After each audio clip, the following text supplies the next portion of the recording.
It starts with a room that should not matter. Yellowed wallpaper, damp carpet, fluorescent lights, empty partitions arranged with the dead patients of an office no one has used in years. Nothing leaps out at first. Nothing explains itself. The horror is quieter than that. The room feels familiar, but it does not feel possible, and the mind begins to notice the wrongness before it can name it. That is the first secret of the Backrooms. It does not begin like a haunted castle or a monster story. It begins like a mistake in reality. A place so ordinary that the fear has nowhere dramatic to hide. The walls are not ancient. The lights are not candles. The floor is not stone. It is carpet. Office carpet. The kind that belongs near copy machines, storage doors, forgotten employee break rooms, and places where people are supposed to pass through without paying attention.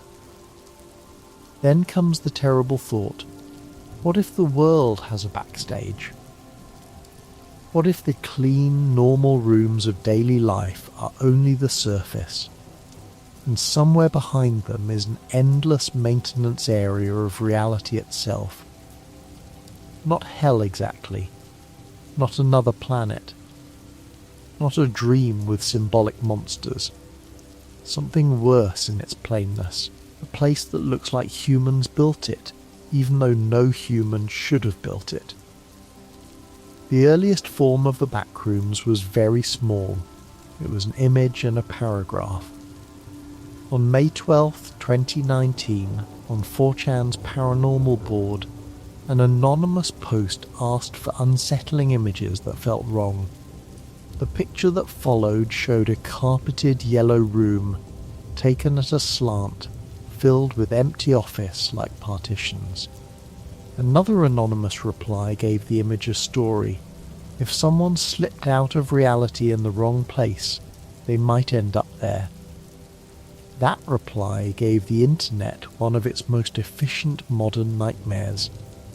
It used the language of broken collision, the idea of no clipping, where a character slips through a solid wall and leaves the intended map. But here the glitch was not playful. The wall was reality. The map was ordinary life. The punishment was a vast dead space behind everything familiar. The original post imagined hundreds of millions of square miles of empty rooms, yellow walls, wet carpet, and fluorescent buzzing. It also warned that something might be there with you. That was almost all. No detailed bestiary. No strict map. No governments, factions, or elaborate cosmology. Just a place, a way in, and the possibility that if you heard something nearby, it had already heard you. The simplicity mattered. The first Backrooms was frightening because it left almost everything unexplained. Why yellow walls? Why carpet? Why empty rooms? Why lights still running? Why does the space continue? Why can someone fall in? Why is it hunting, if it is hunting at all? The story opened a door and refused to tell anyone who built the hallway behind it. That refusal gave the Backrooms its strange power. A normal ghost story usually gives a history. Someone died. A house was cursed. A monster was born. The Backrooms offered no such comfort. It felt more like discovering that the universe has unused storage, and that human beings were never supposed to see it. The phrase "no clipping" did a lot of work. It carried the feeling of an accident in a digital map, but also the fear of boundaries failing. Most of life depends on boundaries behaving. Floors hold. Walls stop. doors open only into rooms that should exist. A person crosses a street and remains in the same world. The Backrooms asks what happens when the boundary between here and nowhere becomes thin for 1 second. That 1 second is the whole tragedy. Someone leans against a wall in an abandoned building. Someone trips in a hallway. Someone steps in a place that looks ordinary. Someone turns a corner in a mall or office or hotel, and the air changes. There is no ritual, no chosen hero, no moral lesson. The Backrooms are frightening because entry can feel random, as if the world simply failed to hold you. In many versions, the normal world is called the front rooms. That name is simple but quietly brilliant. It makes reality sound like the public-facing part of a building, the front desk, the showroom, the clean side where people are allowed. If there are front rooms, then the Backrooms are not an alien realm. They are the service corridors of existence, the part behind the wall where the cables, rot, pipes and mistakes go. The original Backrooms had a tone closer to urban legend than franchise lore. It sounded like something a stranger might tell you online at 3 a.m. It did not need proof. The proof was the picture. You looked at the room and felt that you had seen a version of it before, maybe in a school, an old office, a hotel corridor, a church basement, a closed arcade, the doctor's building after hours. The image borrowed every boring place you had ever half remembered. That feeling has a name often tied to the Backrooms: liminal space. A liminal space is a place of transition, somewhere meant to be passed through rather than lived in. Hallways, lobbies, empty malls, parking garages, school corridors during summer, hotels at night, airport walkways, pool rooms without people. These spaces are not automatically scary. The fear arrives when they're empty at the wrong time. The Backrooms turned liminal space into a myth. Before it, people already understood the unease of empty public places.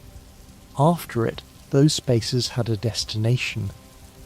A vacant office hallway was no longer just an empty hallway. It could be a thin spot. A fluorescent room with old carpet could be a warning. The world gained a new superstition for places that had always felt a little off. The original image itself had its own long mystery. For years people knew the picture but not its source. It looked like a genuine place, yet it had become so mythologized that the real location almost seemed impossible. Then, in 2024, internet researchers traced the image to renovation photos connected to a hobbytown location in Oshkosh, Wisconsin, posted on an old web page in 2003. That discovery did not kill the myth. It made it stranger. The Backrooms image had not come from a horror set or a staged art project.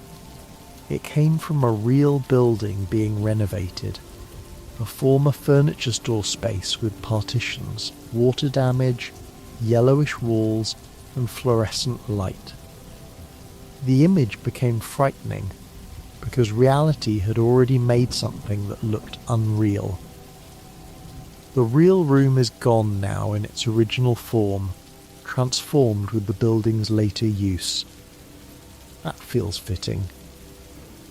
The physical place that gave the myth its face no longer exists as it did, but the image remains. A real room became a dream room, and once that happened, the dream no longer needed the room to survive. After the first post, the Backrooms began to grow the way internet folklore grows, not from one author guarding a clean canon, but from thousands of people adding doors. Reddit communities, wikis, short films, interactive adaptations, short stories, images, and arguments all pushed the idea outward. Some people wanted the original minimal horror, just endless yellow rooms and almost no explanation. Others wanted a whole universe. That split is important. The Backrooms does not have one pure lore. It has branches. One branch is the original creepypasta, sparse, empty, almost abstract. Another branch is the collaborative wiki tradition, where levels, survival classes, objects, entities, groups and travel routes build a vast fictional ecosystem. Another branch is Cain Pixels' analog horror version, where the Backrooms become a scientific disaster tied to a research organisation called Async. There are also fandom versions, games, TikTok versions, movie versions, and countless private headcanons. So the calmest way to understand the entire lore is to treat the Backrooms like a haunted city with several maps laid over it. Some maps contradict each other. Some roads exist in one canon and vanish in another. Some monsters are beloved in one community and rewritten in another. The shared heart remains the same. A person slips somewhere they should never have been, and the ordinary world becomes unreachable. In the community lore, the first known area is usually level 0. Depending on the wiki, it may be called the lobby, threshold, or simply the first level. It is the yellow place, moist carpet, buzzing lights, old wallpaper, random segmentation. Rooms repeating without true repetition. It resembles the back areas of retail stores or offices, but its scale refuses sense. Level 0 is not always the most dangerous level in a physical sense. In many versions it is safer than later spaces, because entities are rare, absent, or uncertain. But that is part of the cruelty. It may not need many monsters. The level itself is a weapon. It uses sameness, thirst, hunger, disorientation, bad air, buzzing light, and isolation. Isolation is one of the deepest pieces of level 0 lore. In some versions, people cannot find one another there even if they enter together. They may shout and hear nothing. They may leave signs and never see them again. The maze does not simply separate paths, it separates people. Level 0 is more than empty. It makes emptiness personal. The carpet matters more than carpet should ever matter. It is damp, often described as old, mouldy, saturated, or foul. The smell becomes part of the horror because it gives the infinite of bodily detail. An endless maze is abstract. Endless damp carpet is intimate and disgusting. The mind can imagine its weight underfoot, the shoes getting wet, the smell rising, the thought that sitting down might be worse than standing. The lights matter too. Fluorescent buzzing is one of the Backroom's oldest sounds. It is mechanical, steady, cheap, and inescapable. It suggests power without maintenance, electricity without workers, a system still running after its purpose has disappeared. The lights do not comfort, they expose. There is no darkness to hide in, only yellow visibility stretching too far. The wallpaper is almost a character. Yellow, beige, monocoloured, patterned. Wrong in a way that old institutional wallpaper can be wrong. It does not look designed for beauty. It looks designed to be ignored. In the Backrooms, that ignored surface becomes unavoidable. A pattern meant to disappear into the background becomes the entire horizon. Some versions of level 0 include architectural variations, pillars, arches, blackout zones, red rooms, holes, strange ceiling spaces, and sections where the geometry shifts when unobserved. These additions keep the level from becoming a flat image. The yellow maze can mutate. It can offer the hope of difference, then punish that hope by making the difference worse. The idea of shifting layout is especially cruel. The wanderer marks a wall, counts turns, follows a direction, and turns around to find the hall rearranged. It attacks trust in effort. Walking should matter. Direction should matter. Memory should matter. Level 0 quietly suggests that none of those things are guaranteed. In some lore, escape from level 0 comes through endurance. Walk long enough and the yellow rooms may transition into somewhere else. Find a wall that flickers. Break through something that looks weak. Slip again, but this time into a different layer. It is not a heroic escape. It is more like the building finally misfiling you into another folder. The next major area is usually level 1. In older and common community versions, level 1 is more habitable than level 0, often imagined as a huge warehouse, parking garage, storage zone, or concrete industrial space. It is still wrong, but it has supplies, crates, and sometimes people. After level 0, the presence of people changes everything. Level 1 is where the backrooms stop being pure isolation and become society. Survivors can gather, groups can form, notes can be traded, bases can be built, rules can be written. It is still dangerous, but it introduces the possibility that humanity might adapt to the impossible. That is one of the most interesting turns in Backrooms lore.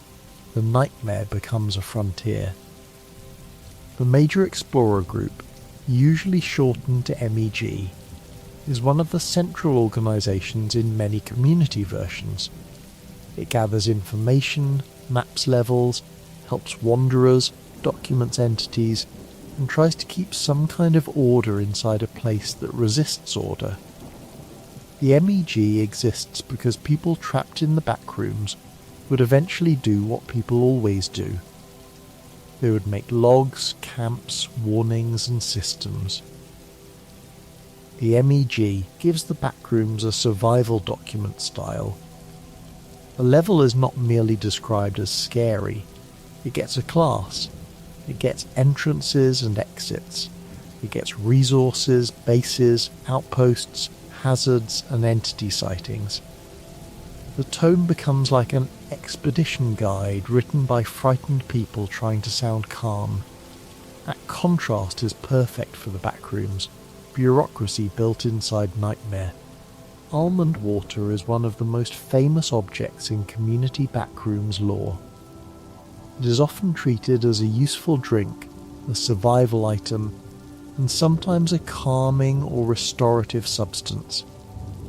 The name is odd enough to feel internet-born, yet mundane enough to belong in a breakroom refrigerator. In a world of impossible levels and monsters, survival may come down to finding a bottle of strangely important water. Almond water works because it makes the backrooms feel livable without making it safe. A survivor needs supplies. Supplies need names. Objects become myths when ordinary needs become desperate. Water is never just water if dehydration is one of the main ways level 0 kills people.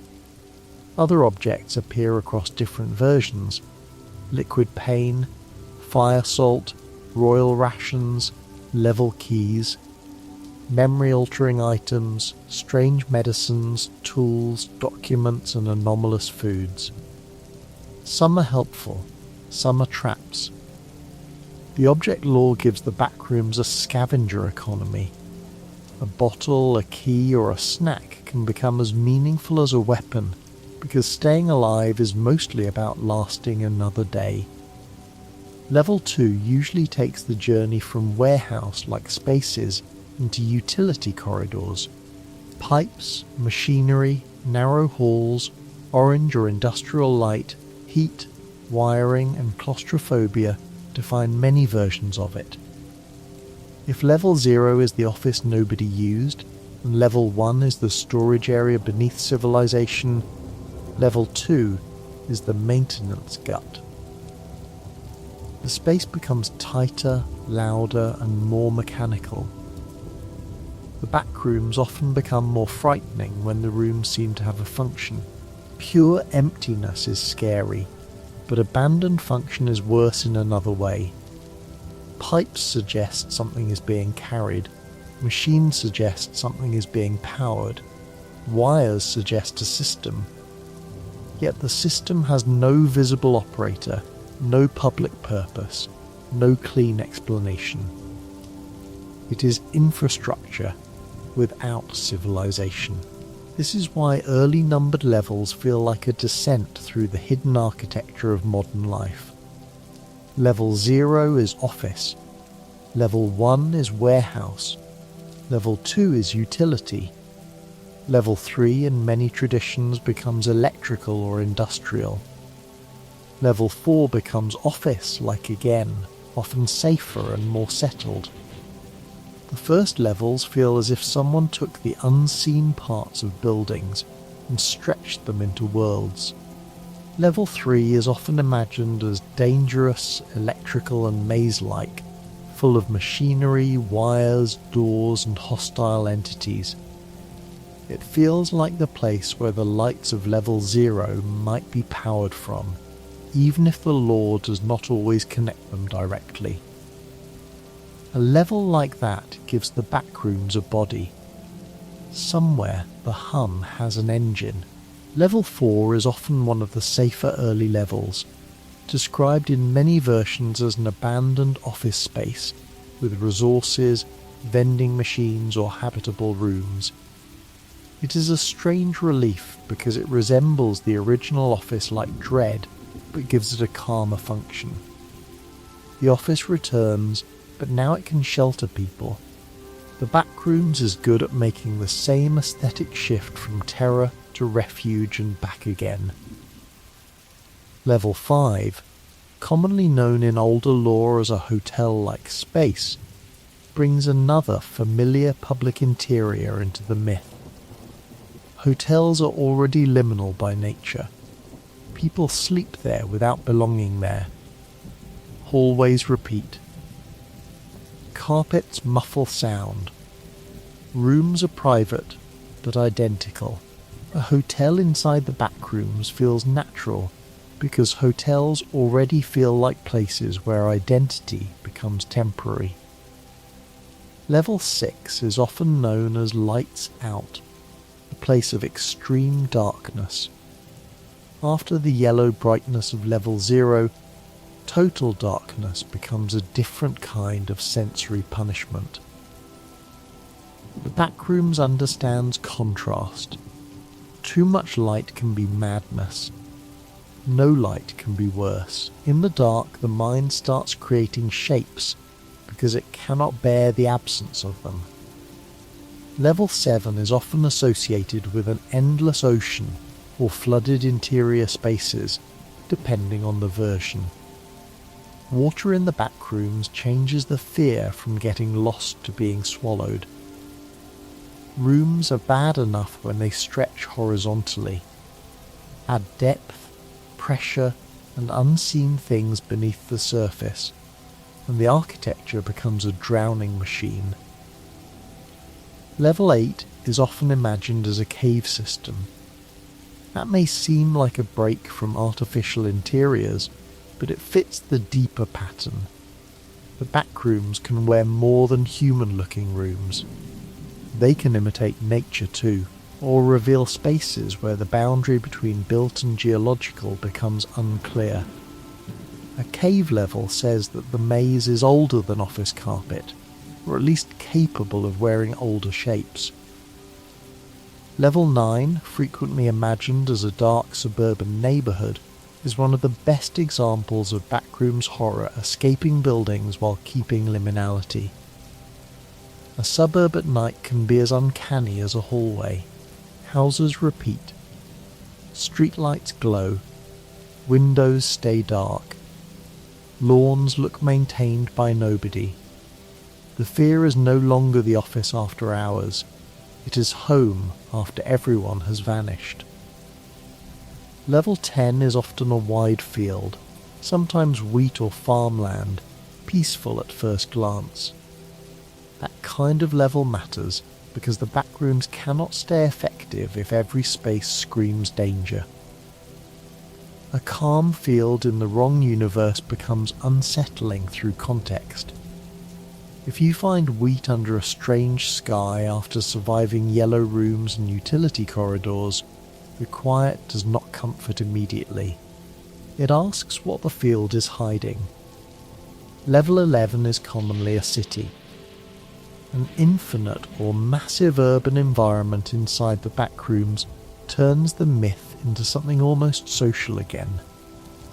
Streets, buildings, sidewalks, signs, lights and empty windows give the feeling of civilization without the stable comfort of the front rooms.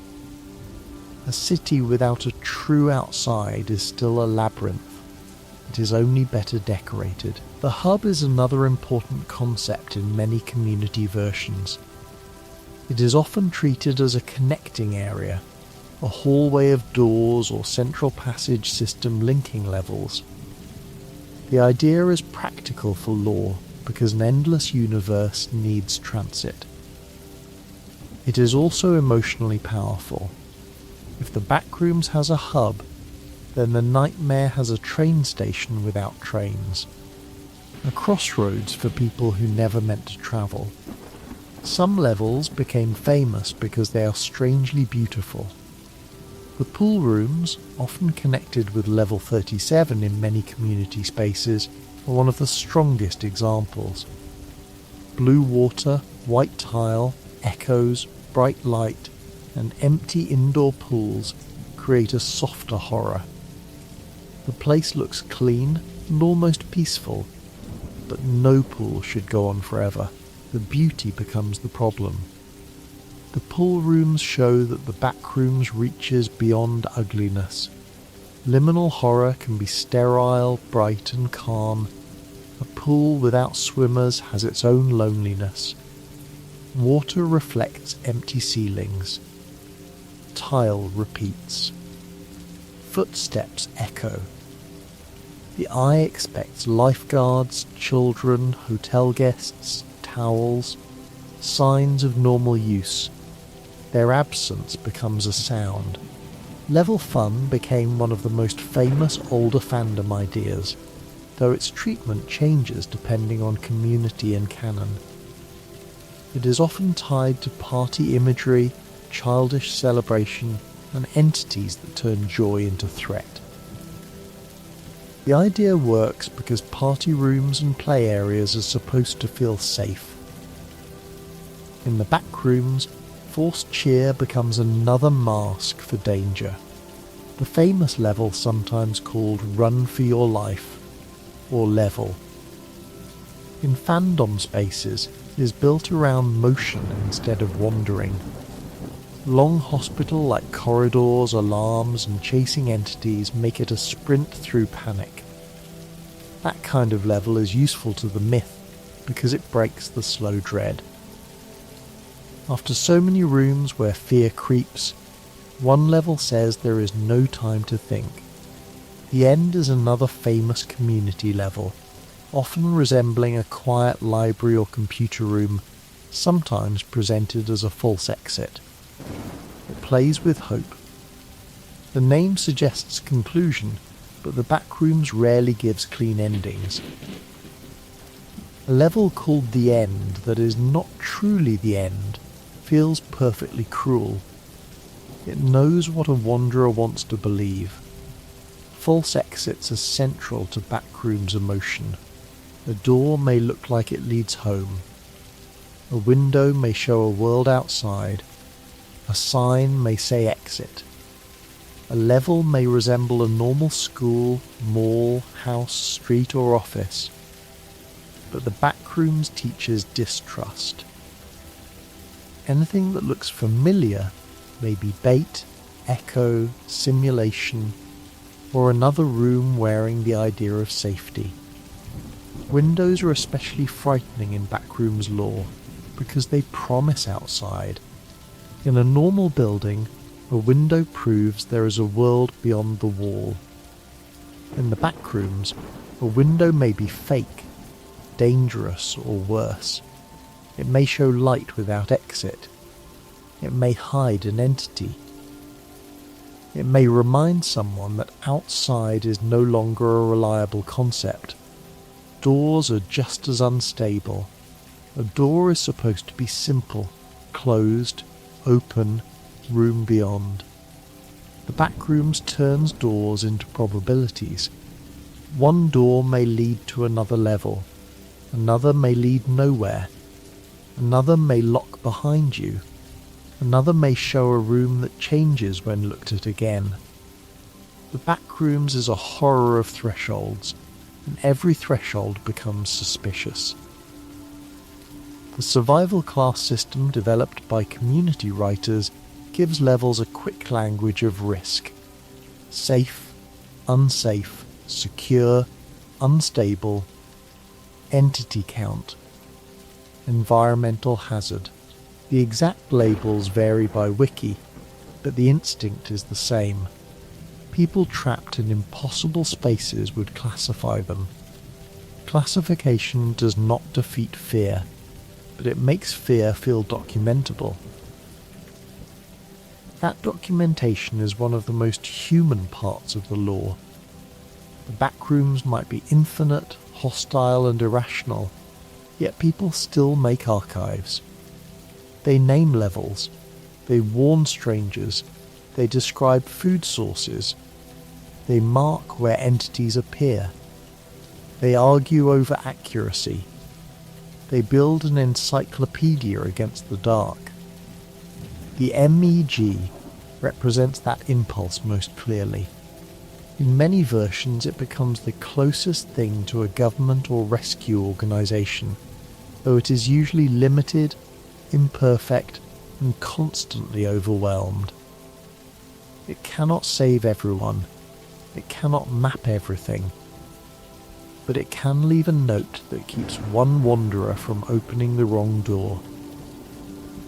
Sometimes that is what civilization shrinks down to. The BNTG, or Backrooms Non-Aligned Trade Group in many versions, brings economy into the nightmare. Trade matters because resources are uneven across levels. Some places have food, some have water, some have industrial goods, some have medicine. The Backrooms becomes less like a single trap and more like a broken world where people barter between pockets of survivability. Other groups vary across canons, lost communities, cults, mercenaries, archivists, settlements, scientific factions, religious groups, wanderer alliances, and isolated colonies.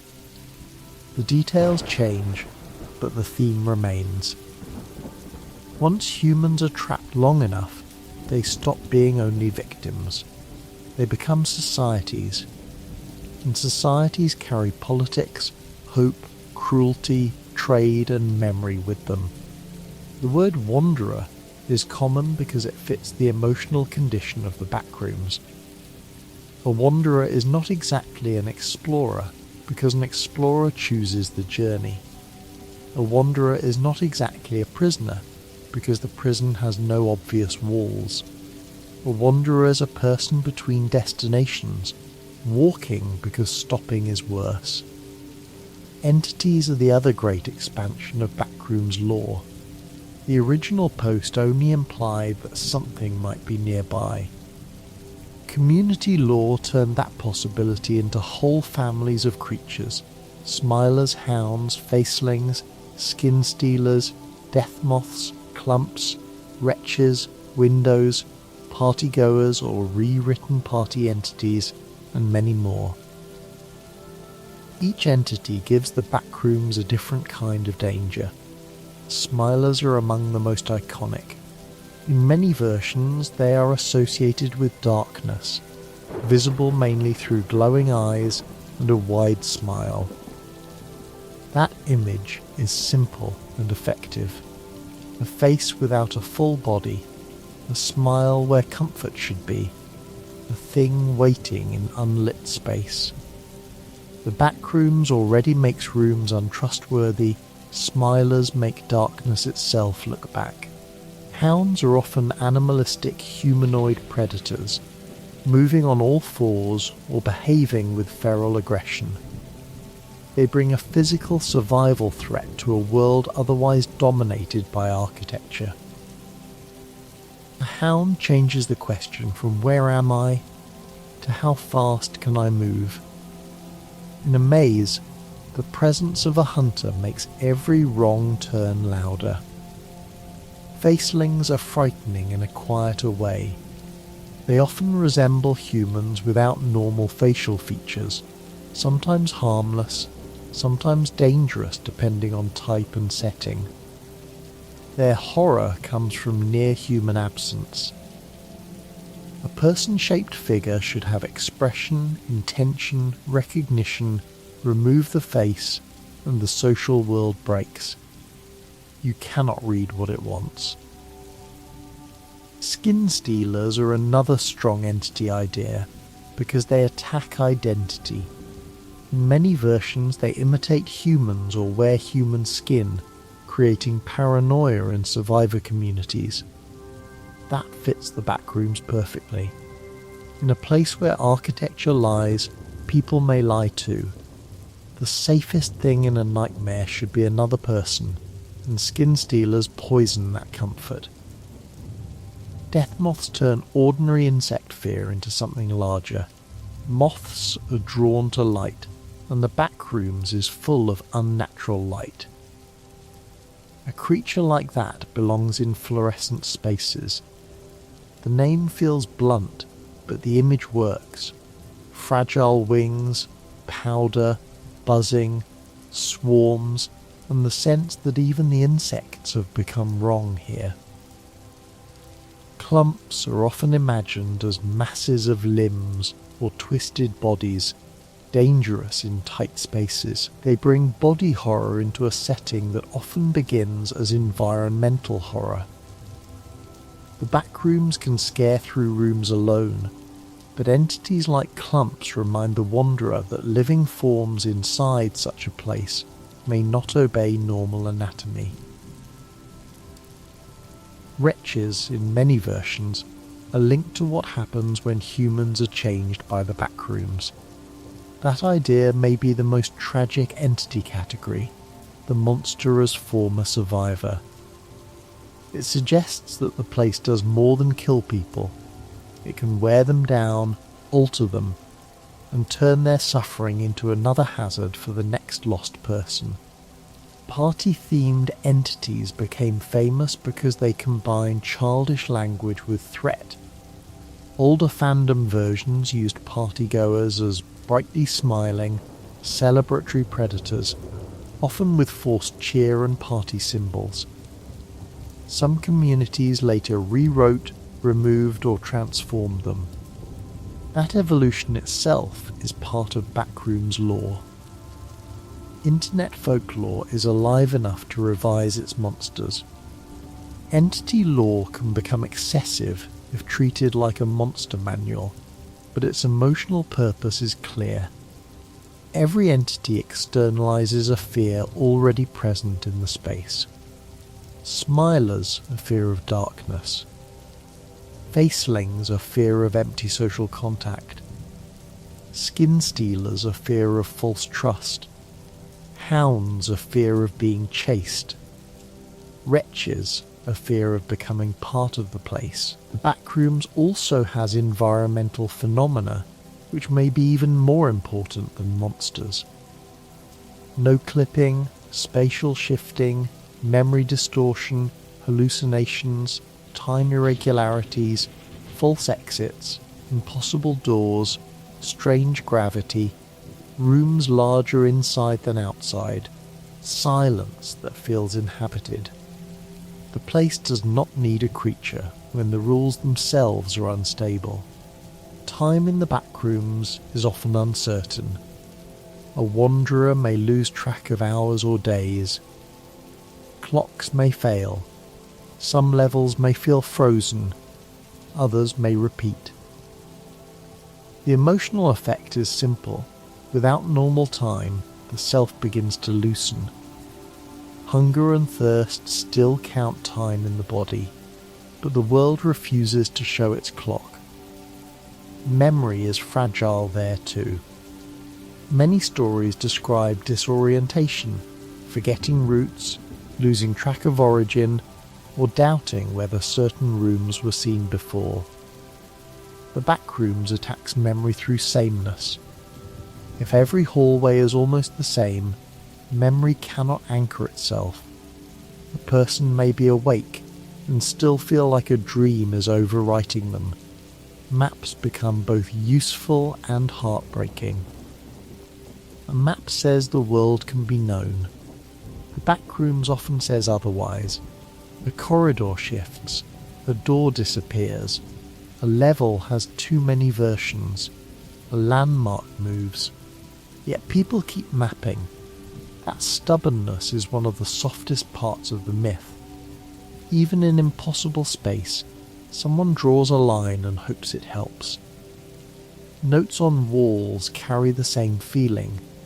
Arrows, warnings, names, dates, pleas, jokes, tally marks, warnings about entities, directions to water, instructions not to trust windows. A note may be true, outdated, malicious, or written by someone long dead. Still, finding handwriting in an empty level can feel like hearing another heartbeat through the wall. Bases and outposts give the Backrooms its fragile warmth. A few people gather in a safer zone. They sort supplies. They set watches. They make rules about doors. They argue over food. They welcome newcomers or distrust them. The horror does not vanish, but it changes shape. Survival becomes social. Base Alpha, in some Wikidot-associated MEG lore, is tied to early habitable areas and the attempt to orient wanderers. Whether one follows that specific version or another, the idea of a first refuge after level 0 is powerful. Imagine escaping the yellow maze and seeing signs of people.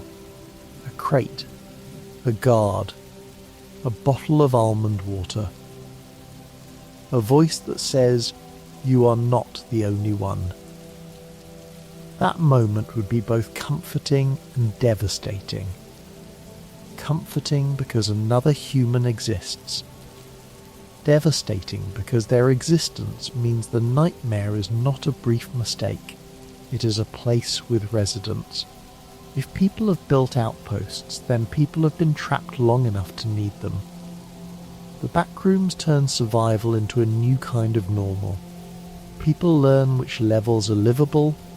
They learn which entities respond to light. They learn which foods are safe, which doors to avoid, which sounds mean run, which rooms can be slept in for a few hours.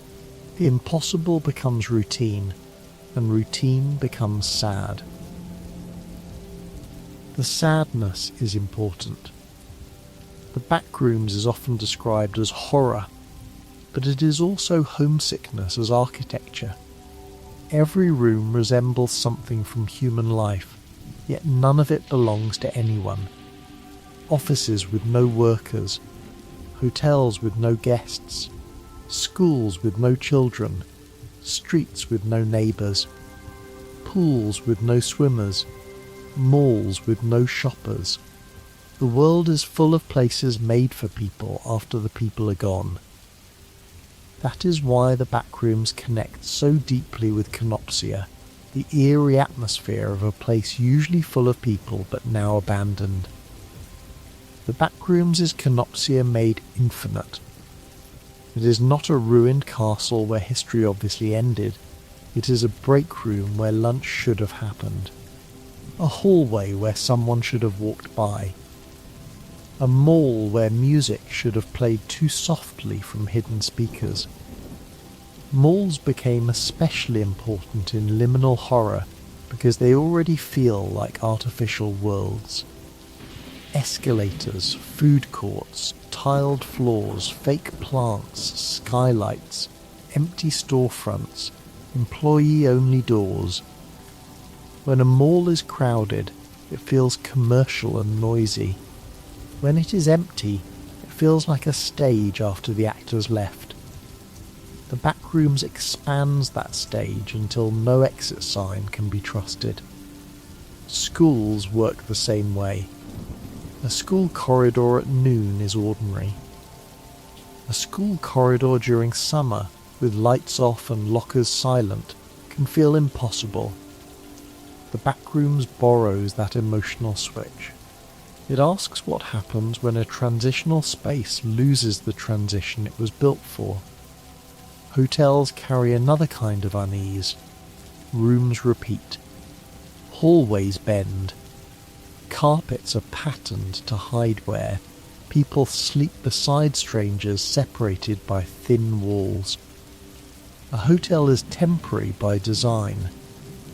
A hotel level in the Backrooms turns temporary living into eternity, which is almost too perfect. Offices may be the purest Backrooms material because they are often designed for function over memory.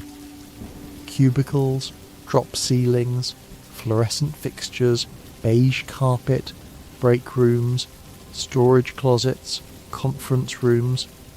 These are spaces where people spend huge parts of their lives, yet the rooms themselves may remain emotionally blank.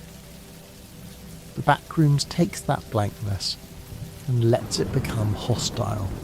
The original image's real-life origin in a renovated retail or former furniture space fits this perfectly. It was not meant to be a nightmare. It became one because the human mind recognized the leftover shape of use.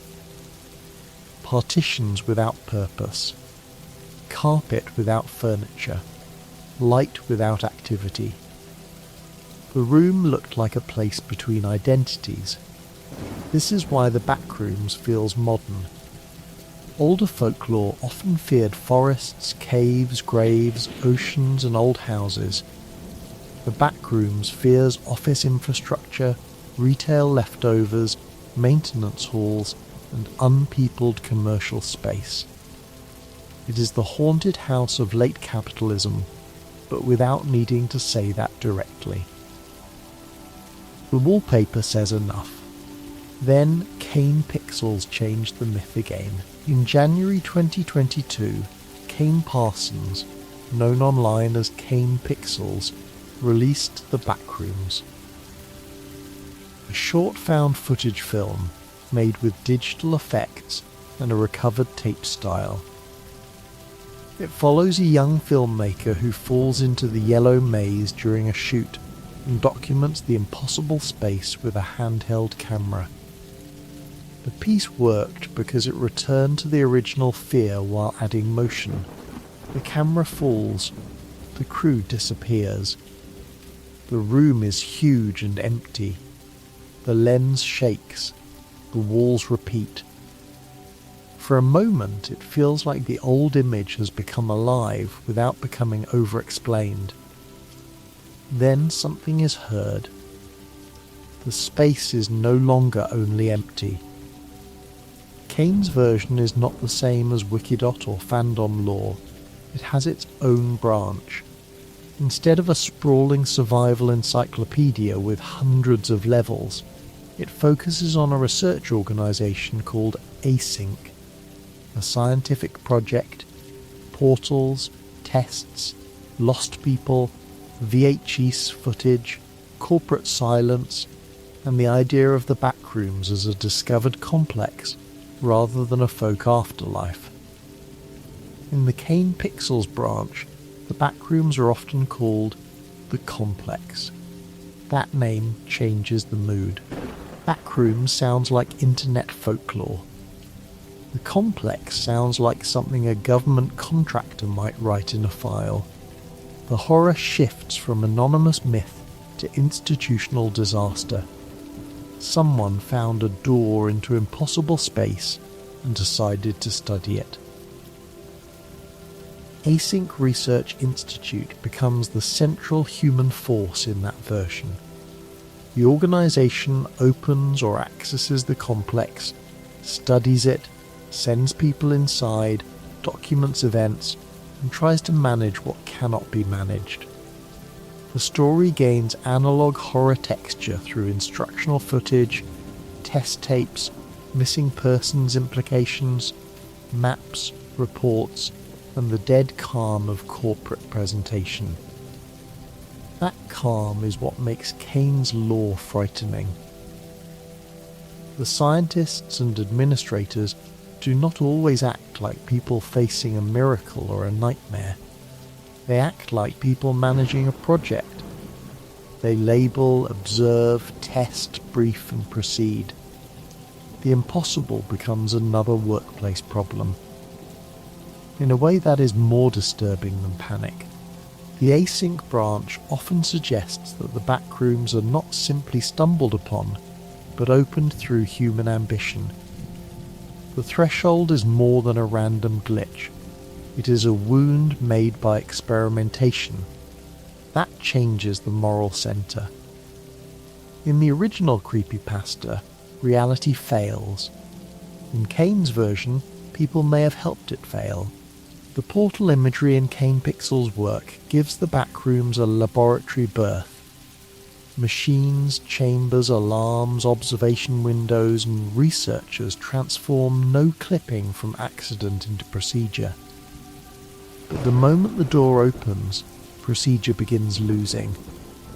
The space beyond is too large, too indifferent, too strange for clipboards to contain. The creature in Cain's found footage is not explained like a wiki entity. It is glimpsed, heard, and feared. That restraint keeps it close to the original mood. The exact biology matters less than the feeling that the complex is not empty, and that something inside it knows how to move through the rooms better than the person holding the camera. Cain's later works expand the story through pieces rather than straight exposition. Missing persons, async presentations, internal documents, architecture tests, pitfalls, strange growths, damaged areas, and traces of people trapped out of sequence. The lore feels like a file cabinet spilled in the dark. You do not receive a clean explanation. You reconstruct a disaster. The name async itself is a quietly perfect fit. Asynchronous means not happening at the same time. The Backrooms are full of timing problems, people missing, events misaligned, footage from the past, thresholds opened before anyone understands consequences. Even the organisation's name feels like a warning that time will not stay synchronized.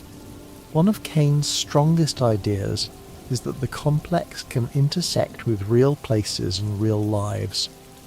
A person can fall in, a wall can become unstable, a door can lead to the wrong geometry, a research project can make the boundary thinner. The horror is no longer only that someone might accidentally no-clip, it is that institutions may normalize the accident. The analog format helps, because VHS and dated footage already feel like evidence from a past that cannot defend itself. Grain, tracking errors, dull colours, timestamp shots, corporate narration, and old cameras all make the impossible feel archived. the footage looks like something found later, after the people involved stopped answering questions. Cain's Backrooms also understands silence. The most frightening moments are often not full of explanation. They are long looks down corridors, the hum of lights, the camera moving too slowly, a room too large for comfort, a doorway with no reason, a distant sound that makes the person filming stop. The fear arrives before the plot does. This branch became so influential that for many people, Cain Pixels is now the main face of Backrooms lore. That does not erase the older community mythos. It creates another layer. The Backrooms began as a collaborative internet ghost story, then became a cinematic analog horror universe with its own rules. Both versions can exist because the original concept is broad enough to hold many nightmares. The A24 film adaptation grew from Cain Parsons' version, turning an online-born horror idea into a theatrical project. That real-world transformation is part of the Backrooms' modern lore, even if it sits outside the fictional universe. A creepy image from an old forum became a collaborative myth, then a viral short, then a film. The Backrooms escaped its own walls in a cultural sense. The movie branch also shows how the concept can keep changing. A film needs characters, structure, and emotional stakes in a way a single image does not. But the central fear remains portable. The person enters a place beyond normal reality, and the ordinary architecture of human life becomes infinite, hostile, and wrong. Outside Cain's version, the community lore keeps sprawling. The idea of clusters appears in some versions, grouping levels beyond the first numbered set. There are main levels, sub-levels, enigmatic levels, negative levels, joke levels, dangerous levels, safe levels, and levels that feel more like dreams than locations. The Backrooms becomes less a building and more a broken multiverse of interiors. This sprawl can be messy, but the mess is part of the phenomenon. Unlike a novel with one author, the Backrooms grew like folklore. People added what scared them. Someone feared dark suburbs. Someone feared empty pools. Someone feared schools, hotels, stairwells, office corridors, playrooms, factories, airports, hospitals, supermarkets, libraries, and parking garages. The Backrooms became a museum of modern unease. Hospitals are a natural backroom setting because they combine care and fear. A hospital corridor at night can feel too clean, too bright, too quiet. Add endless repetition and uncertain entities, and the place becomes both shelter and threat. Medical spaces promise help, but in the Backrooms, a promise of help may be another lure. Libraries carry a different dread. They are quiet by design, full of information, order, and memory. A Backrooms library may feel safe until the shelves repeat forever, or the books contain impossible text. The silence of a library is supposed to be respectful. In an endless library, silence can become predatory. Supermarkets and retail stores are also powerful because they suggest abundance without nourishment. Shelves, aisles, signs, freezers, and fluorescent light are familiar. But if the store is empty, if products are wrong, if the aisles repeat, if the exits lead back inside, then consumer comfort turns into a maze. The place built to supply needs becomes another place that creates them. Airports are liminal even when full. People wait there between lives, between countries, between time zones, between homes. Empty airport levels in backroom-style lore can feel especially lonely, because airports are built around departure. Remove the planes, and the building becomes a promise that cannot be kept. Parking garages turn fear into concrete. Low ceilings, painted lines, pillars, ramps, buzzing lights, echoing footsteps, blind corners. A parking garage is already a layered maze for cars and bodies. Stretch it forever, and it becomes one of the most plausible backrooms nightmares. Stairwells are another small horror. A stairwell should connect floors. In the backrooms, a stairwell may loop, descend too far, rise into the same landing, or lead to a level that should not be above anything. Stairs imply progress, which makes them perfect tools for betrayal. Elevators may be worse because they ask for trust. You step into a box, doors close, and the machinery decides where the next opening is. In backrooms lore, an elevator can become a dice roll between levels. The most ordinary act in an office building becomes a ritual of surrender. The backroom's best levels often preserve one clean emotional idea. Level 0 is lost in sameness. Level 1 is the first refuge. Level 2 is industrial claustrophobia. Pool rooms are clean beauty without people. Level is panic as architecture. Level 9 is neighbourhood dread. Level 11 is urban emptiness. The details can change, but the emotional seed is what makes a level memorable. That is also why some fans resist too much lore. If every room has a faction, entity, object, and explanation, the original loneliness can fade. The backrooms is strongest when information helps the atmosphere instead of replacing it. A map can make the maze richer. Too many labels can make it feel safe. The best versions know when to leave a corridor unexplained.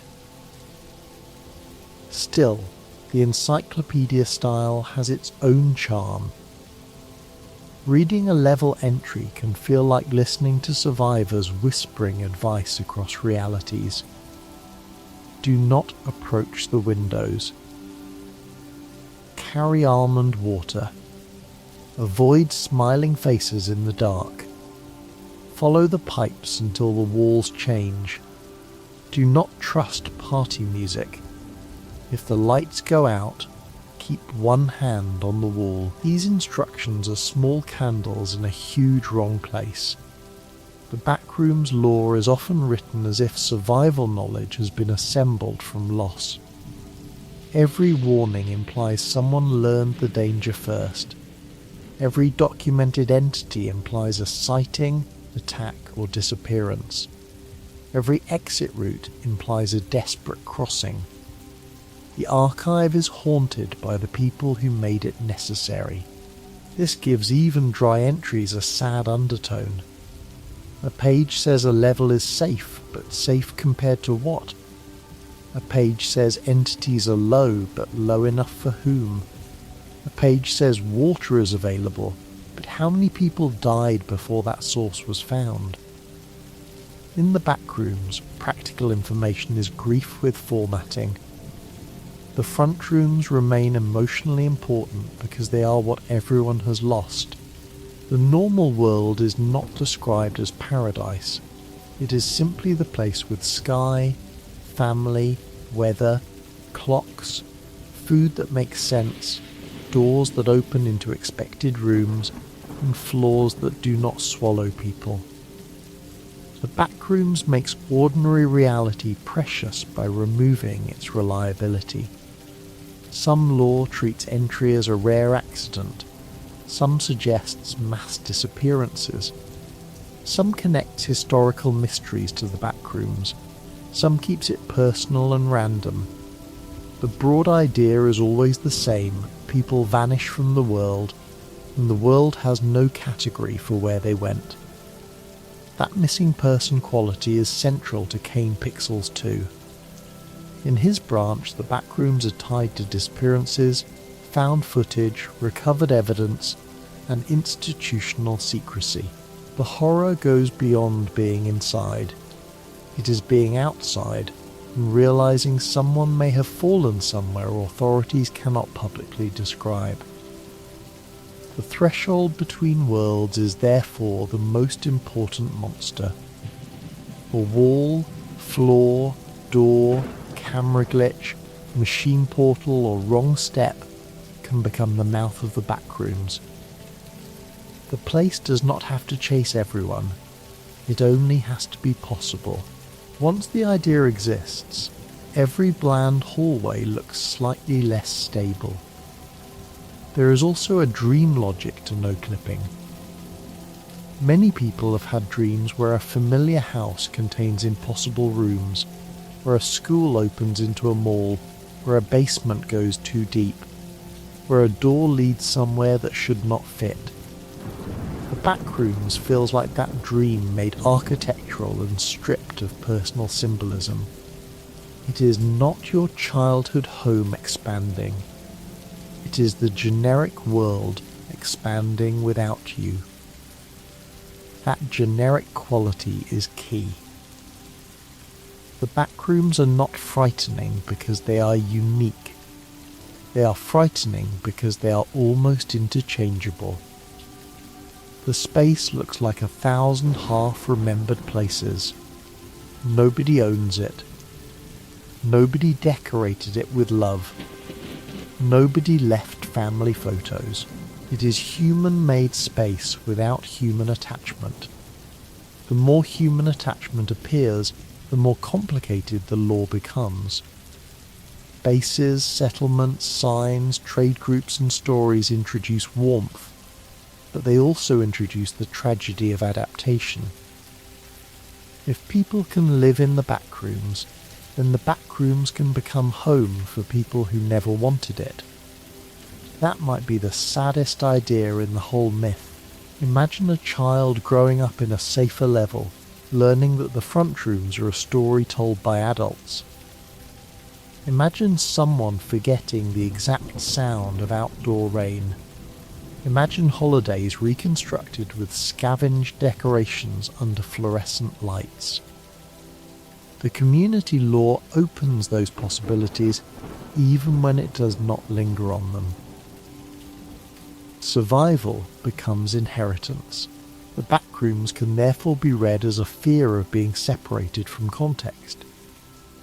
In the front rooms, a person is held by relationships, addresses, weather, history, institutions, and familiar roots. In the backrooms, the person is reduced to movement, hunger, thirst, caution, and memory. The world no longer knows their name. Names become important because of that. M.E.G. Level 0, almond water, smilers, pool rooms, async, the complex. Naming is a way to push back. A named horror is still horror, but it has edges. The backrooms constantly resists edges, so every name is a small act of rebellion. The name Backrooms itself is perfect because it is vague. Backrooms exist everywhere. Stores have them, restaurants have them, offices have them. The phrase sounds ordinary enough to be overlooked, but pluralize it, capitalize it, and suddenly it becomes a realm. The small phrase opens like a trapdoor. The name also implies hierarchy. Front and back, public and hidden, customer and employee, reality and service corridor. The backrooms are not beneath the world exactly, they are behind it. That is subtler and more unsettling. Beneath suggests underworld myth, behind suggests bad architecture. Architecture is the real language of the Backrooms, not characters, not dialogue, not plot twists. Walls, ceilings, doors, lights, carpets, tile, pipes, windows, thresholds, corridors, stairs. The setting does what a villa normally does. It withholds, misleads, traps, watches, repeats, and waits.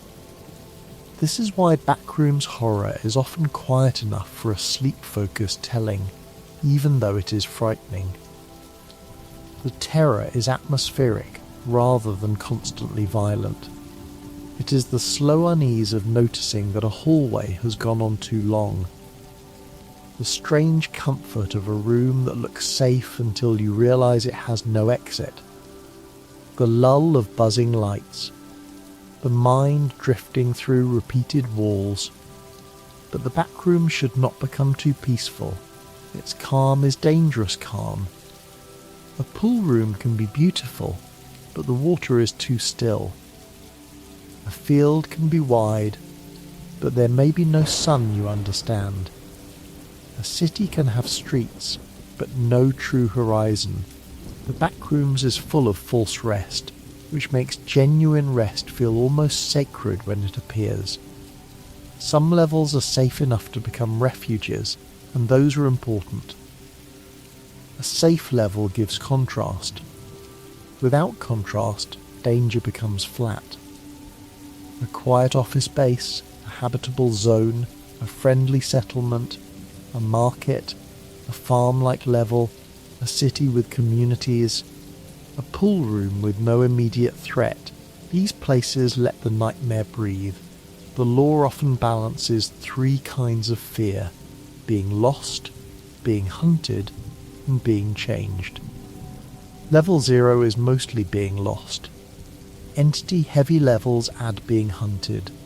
Wretches, memory effects, strange food, and impossible time add being changed. The deepest fear may be the third. Death is one ending.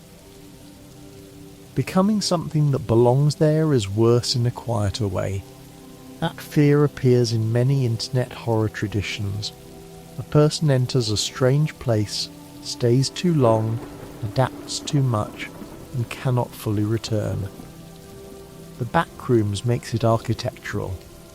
The longer someone walks through spaces meant for no one, the more their mind may become like those spaces. Repetitive, empty, fluorescent, tired.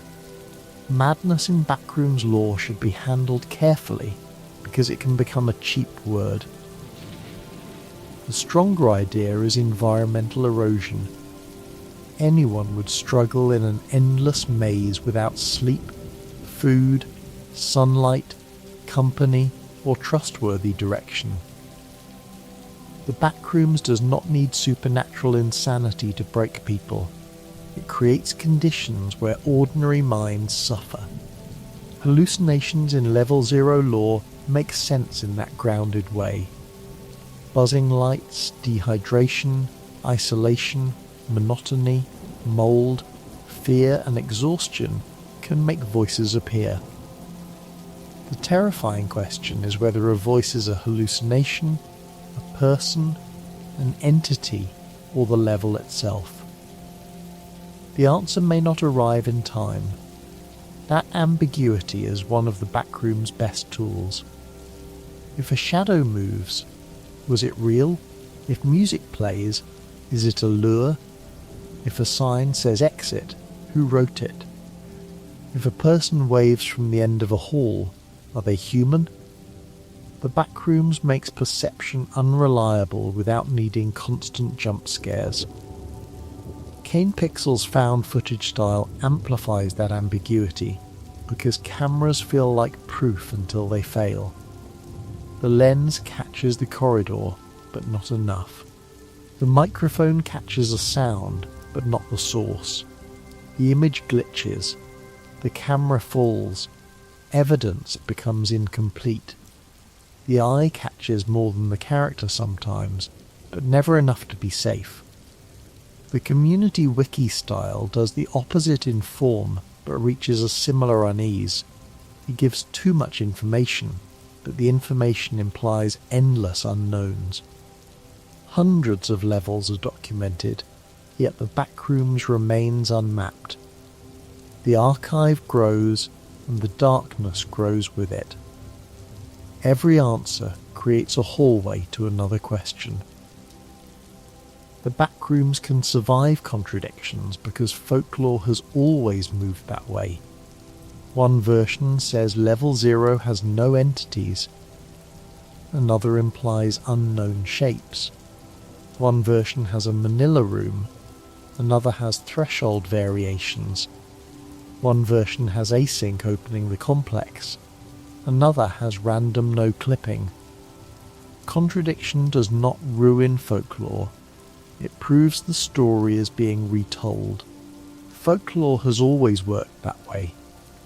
Ghost stories change from town to town. Urban legends gain details as they travel. The Backrooms is internet folklore, so its variations happen faster and remain visible. You can see the myth growing, arguing, rewriting itself, archiving itself, and splitting into canons in real time. The CP Foundation influence is also clear in many community Backrooms formats. Numbered entries, clinical tone, anomalous objects, containment-like documentation, group lore, and collaborative writing all create a cousinly relationship. But the Backrooms has a different emotional centre. CP often begins with an object or creature contained by an institution. The Backrooms begins with an institutionless place that contains people.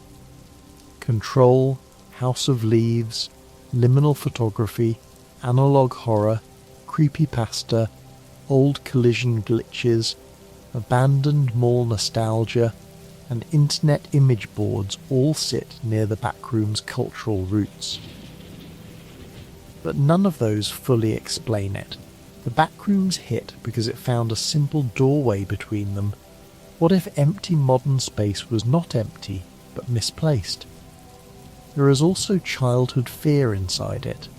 Many children worry about getting lost in large stores, schools, malls, or office buildings. The Backrooms takes that ordinary fear and removes the parent, employee, exit, and closing time. The childlike question remains, what if I cannot find my way back? Adult fear is there too. Offices, retail spaces, and institutional hallways carry the exhaustion of work, bureaucracy, and routine. The Backrooms turns those places into eternity. It is not fire and brimstone. It is fluorescent overtime with no manager, no paycheck, no task, and no door home. The original Yellow Room can feel almost funny and terrifying at once.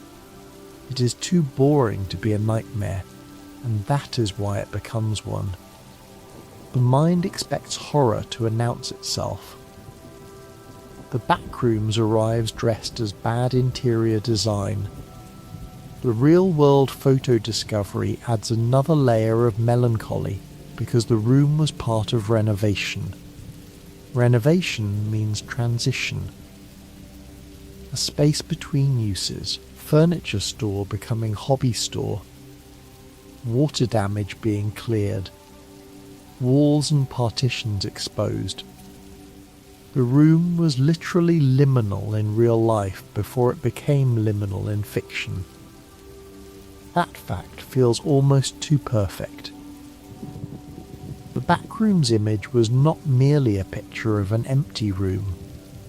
It was a picture of a room between identities, caught before its next purpose settled.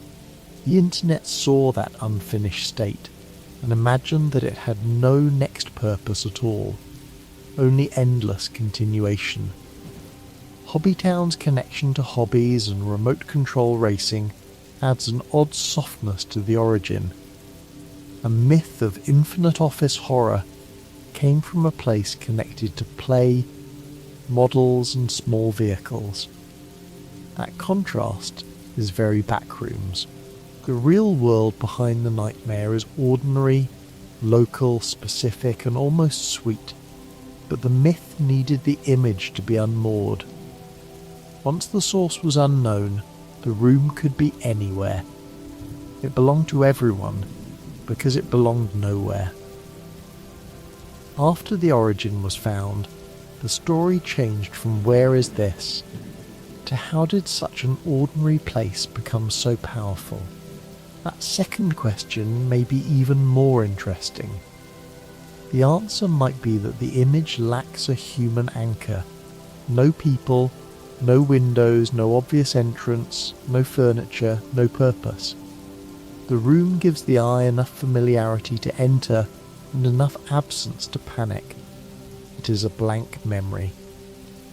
The Backrooms lore grew by filling that blankness with fear. Cain Pixels filled it with institutional science. Wikidot filled it with survival documentation and literary expansion. Fandom filled it with accessible level lore and memorable horror concepts. Interactive adaptations filled it with chase sequences and exploration. Short films filled it with sudden no clips and found footage. Each medium found a different fear inside the same yellow walls. Interactive Backrooms adaptations often emphasize wandering, entity avoidance, procedural hallways, and the dread of being chased through similar rooms. They make the no-clipping idea tactile. Moving through the maze yourself changes the feeling. A film can show a hallway. An interactive maze can make the next turn feel like a choice. But interactive versions can also reveal the weakness of the concept when they over-focus on monsters. The Backrooms is not strongest as a simple chase arena. It is strongest when the room itself feels wrong before anything attacks. A monster can end the fear too quickly by giving it a face. The hallway should scare first. That is why the best backroom storytelling often lets nothing happen for a while. A long corridor, a turn, a room that seems identical, a distant hum, a carpet stain, the door that should lead somewhere but does not. The mind supplies the pressure. Then, if a sound arrives, it feels earned. Sound may be the second most important element after architecture. The hum-buzz of lights, the squelch of damp carpet, distant metal, air conditioning rumble, footsteps that may not be yours, party music from too far away, an alarm in level. Water echoing in the pool rooms. Backroom sound is usually environmental before it is musical. Silence is a sound there too. In level 0, the lights are constant. In a blackout zone, their absence becomes terrifying. A person might miss the buzz they hated. That is a very human detail. Even an irritating sound can become comfort if it is the only proof that the world has a pattern. The Backrooms often turns comfort into danger, and danger into comfort. Light may expose you. Darkness may hide something. A party room may kill. A utility corridor may lead to safety. A bottle may save you. A window may trap you. A familiar office may be the most alien place of all. This reversal is why the lore can stay interesting across so many levels. Each level takes something recognizable and changes its emotional charge. A pool, field, city, hotel, office, school, cave, mall, house or hallway becomes a question. What was this place built to make you feel, and what happens when that feeling is removed? The Backrooms is also about scale. The original phrase imagining an absurdly huge area made the fear almost cosmic. 600 million square miles is not merely big, it is stupidly, impossibly big. The number makes the office room larger than reason. A boring interior becomes an astronomical object. Cosmic horror usually looks up at stars, gods, oceans, or ancient beings. The Backrooms looks at wallpaper and reaches the same helplessness. You do not need a tentacled god if the hallway is endless enough. Infinity can wear beige. That is the quiet genius of the concept. It finds the cosmic inside the mundane. The fluorescent light becomes a sun that never sets. The corridor becomes a horizon. The carpet becomes terrain. The wallpaper becomes weather. The office becomes a universe. Community lore sometimes expands into actual cosmology, with clusters, realms, voids, and theories about why the Backrooms exist. Some think it is a pocket dimension. Some think it is a failed simulation. Some think it is a dumping ground for reality's errors. Some think it is purgatory. Some think it is a prison. Some think it is alive. The prison theory is emotionally strong because the Backrooms punishes without explaining the crime. A person may feel judged by the place even if they did nothing. That is a very old kind of fear, suffering that looks structured but gives no reason. The yellow rooms become a sentence with no verdict. The simulation theory connects to no clipping most directly. If reality has code, then the Backrooms might be an out-of-bounds area, an unused asset space, a buffer zone, a place where geometry persists without narrative. This fits modern digital anxiety. People raised around games understand that worlds can have hidden areas behind walls. The Backrooms asks whether our own world might be built that way. The dumping ground theory may be the saddest. It imagines the Backrooms as a place where reality sends mistakes, lost things, missing people, broken rooms, failed spaces, and forgotten architecture. Under that theory, the Backrooms is not evil exactly. It is waste management. That almost makes it worse. The living place theory gives the Backrooms a will. The levels shift because the place wants them to. Entities appear because the place grows them. Exits vanish because the place refuses release. This turns architecture into organism. The wallpaper is skin. The pipes are veins. The lights are nerves. The maze is not built, it is alive.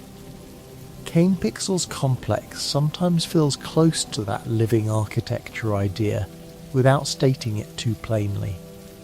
The place seems passive until it does not. It accepts structures, distorts them, absorbs people, and behaves as if human access has consequences beyond human control. Async opens a door, but the room beyond may have been waiting. Async's tragedy is hubris wrapped in fluorescent professionalism. The researchers see potential, transportation, storage, scientific discovery, maybe commercial application. The Backrooms sees nothing, or something too large to call seeing. Human plans enter the complex and become small. That human smallness is central to every version. Whether the wanderer is alone in level 0, the group is mapping level 1, the trader is crossing levels, or a research team is sending cameras through a threshold, the Backrooms makes people feel temporary. The rooms remain. People pass through, vanish, adapt, or become notes. There is comfort in the fact that people still help each other there. That comfort should not be ignored. The Backrooms is bleak, but its community lore often contains kindness, warnings left behind, groups offering supplies, wanderers sharing routes, bases sheltering newcomers, archives written for strangers. The place is inhuman. The response is human. That contrast gives the lore emotional depth. If the Backrooms were only empty rooms and monsters, it would be a strong image, but perhaps a smaller world. Survivor culture adds tenderness. Someone bottles water. Someone repairs a door. Someone writes, "Do not go this way." Someone keeps a radio working. Someone remembers birthdays under bad lights. Radios and communication systems in backroom stories are often fragile. Signals fail, distort, loop, or connect to unknown voices. Communication matters because isolation is the first wound. A voice through static can be salvation or trap. In analog horror, static is the sound of distance refusing to behave. The internet itself becomes part of the lore's feeling. The Backrooms spread through posts, images, short films, wikis and shared documents. It is a myth about getting lost in hidden spaces, told through a network where people also get lost in endless pages and links.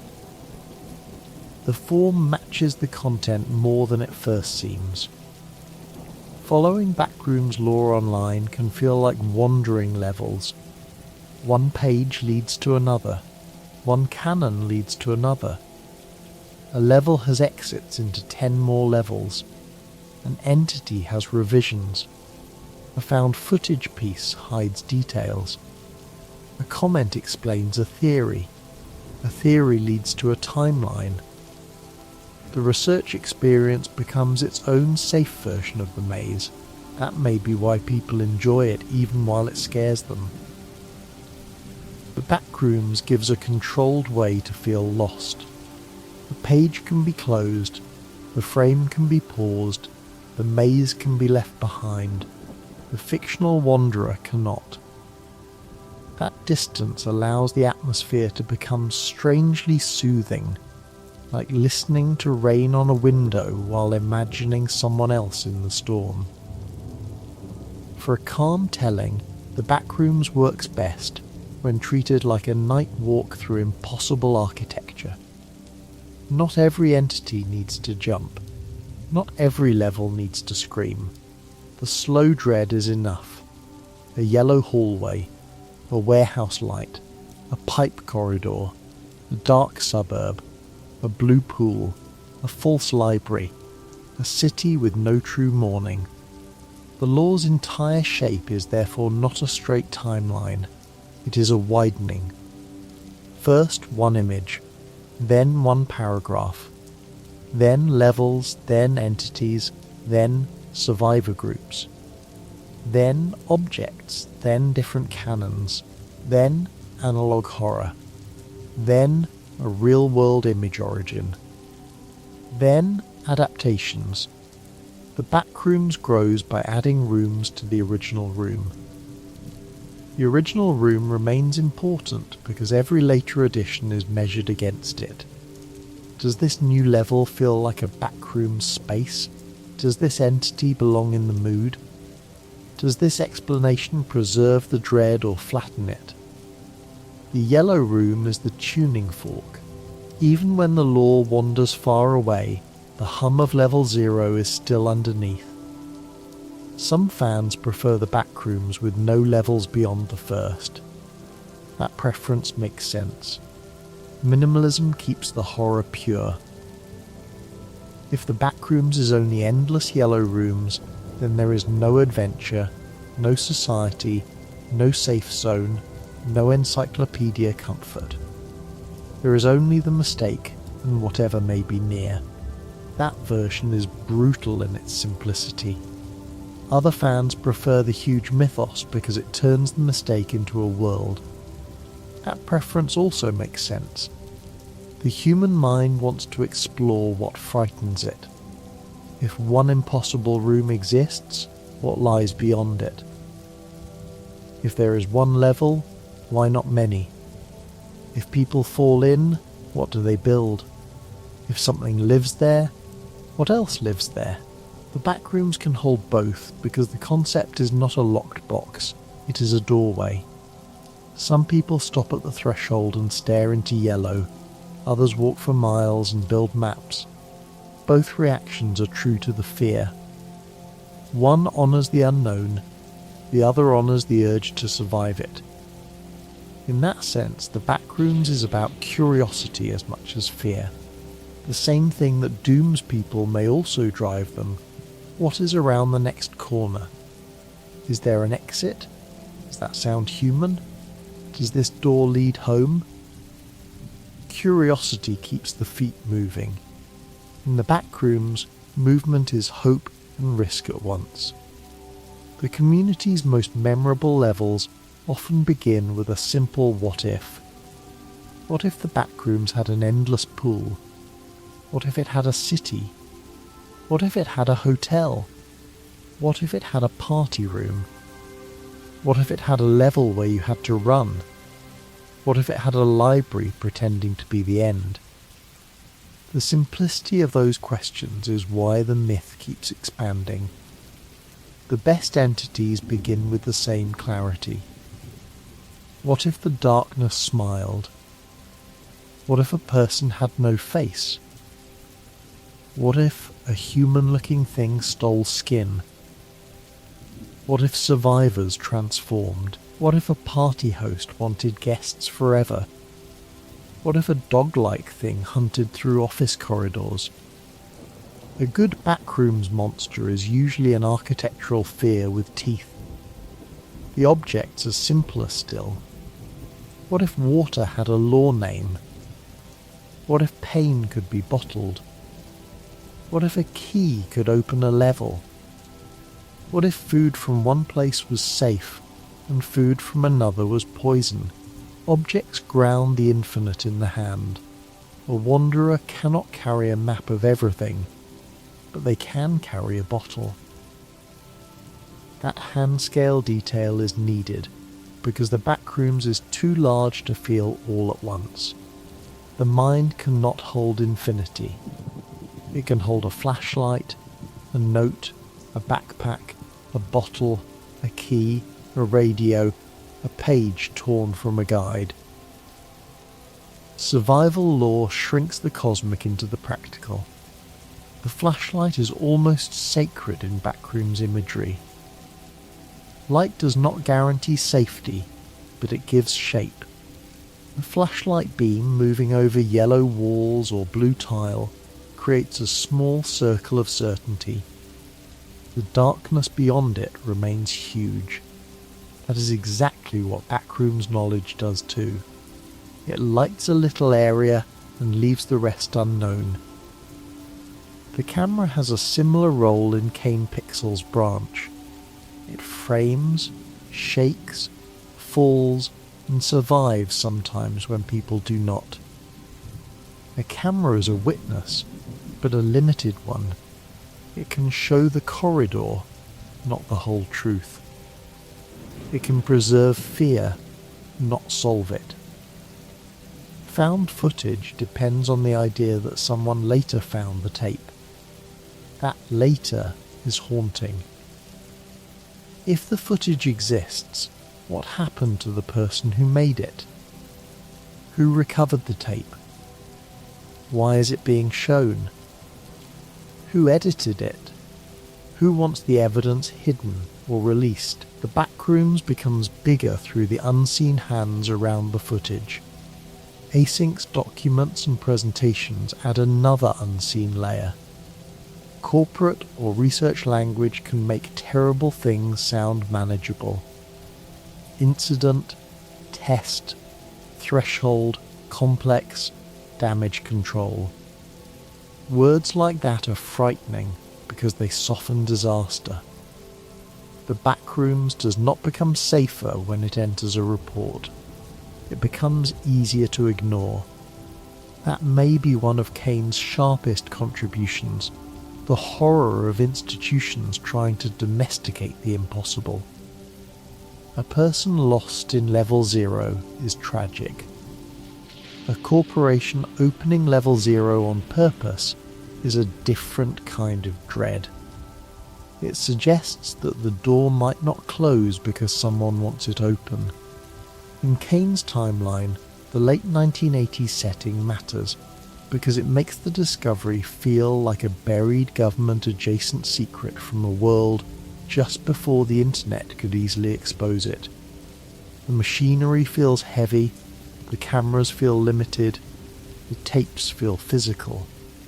A disaster can be placed in a cabinet, mislabeled, copied badly, and found years later by someone who should probably leave it alone. Project KV-31, the name attached to Async's threshold work in Cain's branch, gives the Backrooms a colder identity. A project code removes romance. It turns the impossible room into a budget line, a proposal, a technical achievement. That is exactly why it feels wrong. The yellow maze is not being approached with awe. It is being approached as a solution to storage, housing, space, and human ambition.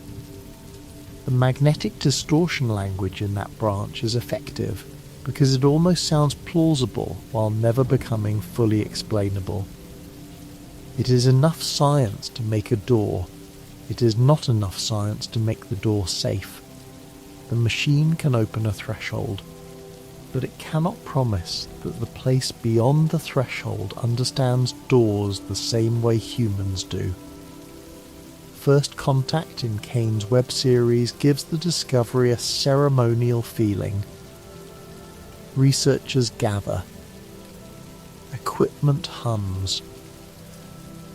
A threshold opens. The impossible becomes visible in a controlled room. But the calm presentation is fragile, because the moment humans can enter the complex, the complex can also begin entering human history. A portal is never one direction emotionally, even if the machines pretend it is. Missing Persons changes the story from scientific wonder to consequence. In that branch, disappearances begin to connect with the opening of the complex. The Backrooms stop being an isolated research area and begin touching the public world. A person vanishes, a family waits, a report is filed, and somewhere behind reality, a hallway keeps its lights on. The autopsy material in Cain's branch adds another kind of dread, biological contamination. The complex is more than space. Something grows there. Something can attach to a body. The sterile office maze begins to feel fungal, bacterial, organic, even when the walls remain artificial. That mixture is deeply unsettling. The place looks like a building and behaves like an ecosystem. Pitfalls is one of the strongest Cain episodes because it brings exploration back to the body. A researcher moves through strange spaces, finds rooms that do not fit, hears sounds that suggest life or mimicry, and comes close to the realization that the complex is larger and more dangerous than the official project language can handle. It is one thing to call a space anomalous. It is another to hear something moving in it. Room 14D becomes important because it gives the complex a forbidden section. That is an old horror structure, but it works. The door or room is sealed because someone saw enough to stop pretending. In normal buildings, locked rooms protect equipment. In the back rooms, locked rooms protect denial. If the door stays closed, the report can remain smaller. Peter Tench's story gives Cain's backrooms its most human wound. He becomes separated, displaced, and later entangled in Async's attempt to manage the consequences. His tragedy is not simply that he was lost, it is that the institution around him needs his disappearance to fit its story. A man falls out of normal time, and bureaucracy tries to decide what shape his life is allowed to have. The Peter material matters because it turns the backrooms from a location into a moral test. If someone comes back wrong, late, traumatized, or inconvenient, do people help him as a person or handle him as evidence? Cain's branch keeps returning to that question. The complex damages bodies and minds, but the organisation around it can damage truth. The idea that someone might travel forward through time while lost in the complex is especially disturbing because it destroys the last normal comfort. Even if a person escapes, the world waiting outside may have moved on. Family may have grieved. Co-workers may have lied. Records may have been altered. Escape becomes another kind of displacement. That is one reason Backrooms law works so well with missing people. Missing is different from dead. Missing leaves a blank space that keeps asking. Backrooms is a mythology for that blank. It says the missing person did not vanish into nothing. They fell somewhere human systems cannot reach. Cain's found footage entries outside the main async documentation show ordinary people intersecting with the complex. A camera operator, a woman investigating an anomaly, a vehicle phasing into the wrong space. These stories widen the damage. Async may have opened the threshold, but the cracks do not stay neatly inside the laboratory. The car crash imagery in Cain's world is especially eerie because cars belong to roads, speed, and ordinary travel. Seeing one displaced inside a wrong interior makes the no-clipping idea feel violent. It is more than a person slipping through a soft wall. Whole pieces of reality can arrive in the wrong room, carrying momentum, blood, and confusion with them. Architecture in Cain's branch often looks less like a random game maze and more like a corrupted memory of public interiors. Wide carpeted spaces, false houses, railings, pits, offices, observation rooms, doors that seem to have been copied from somewhere else. The complex feels as if it borrows from human design without understanding human use. That borrowing is central. The complex may resemble offices because offices exist in human memory. It may contain a house facade because houses matter to human recognition. It may stretch furniture, misplace rooms, or arrange walls in ways that feel like a dream trying to reconstruct a place from old photographs. The horror is not that it is alien. The horror is that it is alien while imitating home badly. Cain Parsons has described his version through the feeling of poorly remembered late 1990s and early 2000s spaces, like old family photos where the flash is harsh and the colours are wrong. That idea explains why his work feels nostalgic without being warm. Memory is present, but it has been drained of context. It is the look of childhood without the protection of childhood. That memory angle also connects Cain's branch with the wider liminal space movement. Liminal images often feel like memories no one owns. The Backrooms gives those memories a location. It says the reason a place feels familiar and wrong is because it belongs to a shared subconscious basement of architecture. That is not official science in the law, but emotionally it fits. The community levels can be understood the same way. Each one is a memory category stretched past comfort. The hotel memory, the school memory, the pool memory, the mall memory, the suburb memory, the hospital memory, the parking garage memory, the office memory. The Backrooms is an archive of places people passed through without realizing those places had stayed inside them.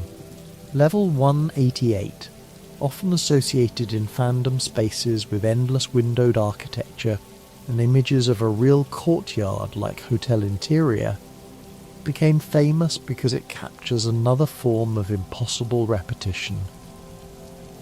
Windows usually offer views and ventilation. In that kind of level, windows become pattern, grid, and trap. Looking outward may only show more inwardness. Level 974, widely known in fandom spaces as Kitty's House, shows the opposite side of the myth, a place that can seem gentle, whimsical, and oddly safe. A friendly entity or comforting room does not erase the danger of the broader backrooms. It shows how badly wanderers need exceptions. A safe room becomes mythic when most rooms cannot be trusted.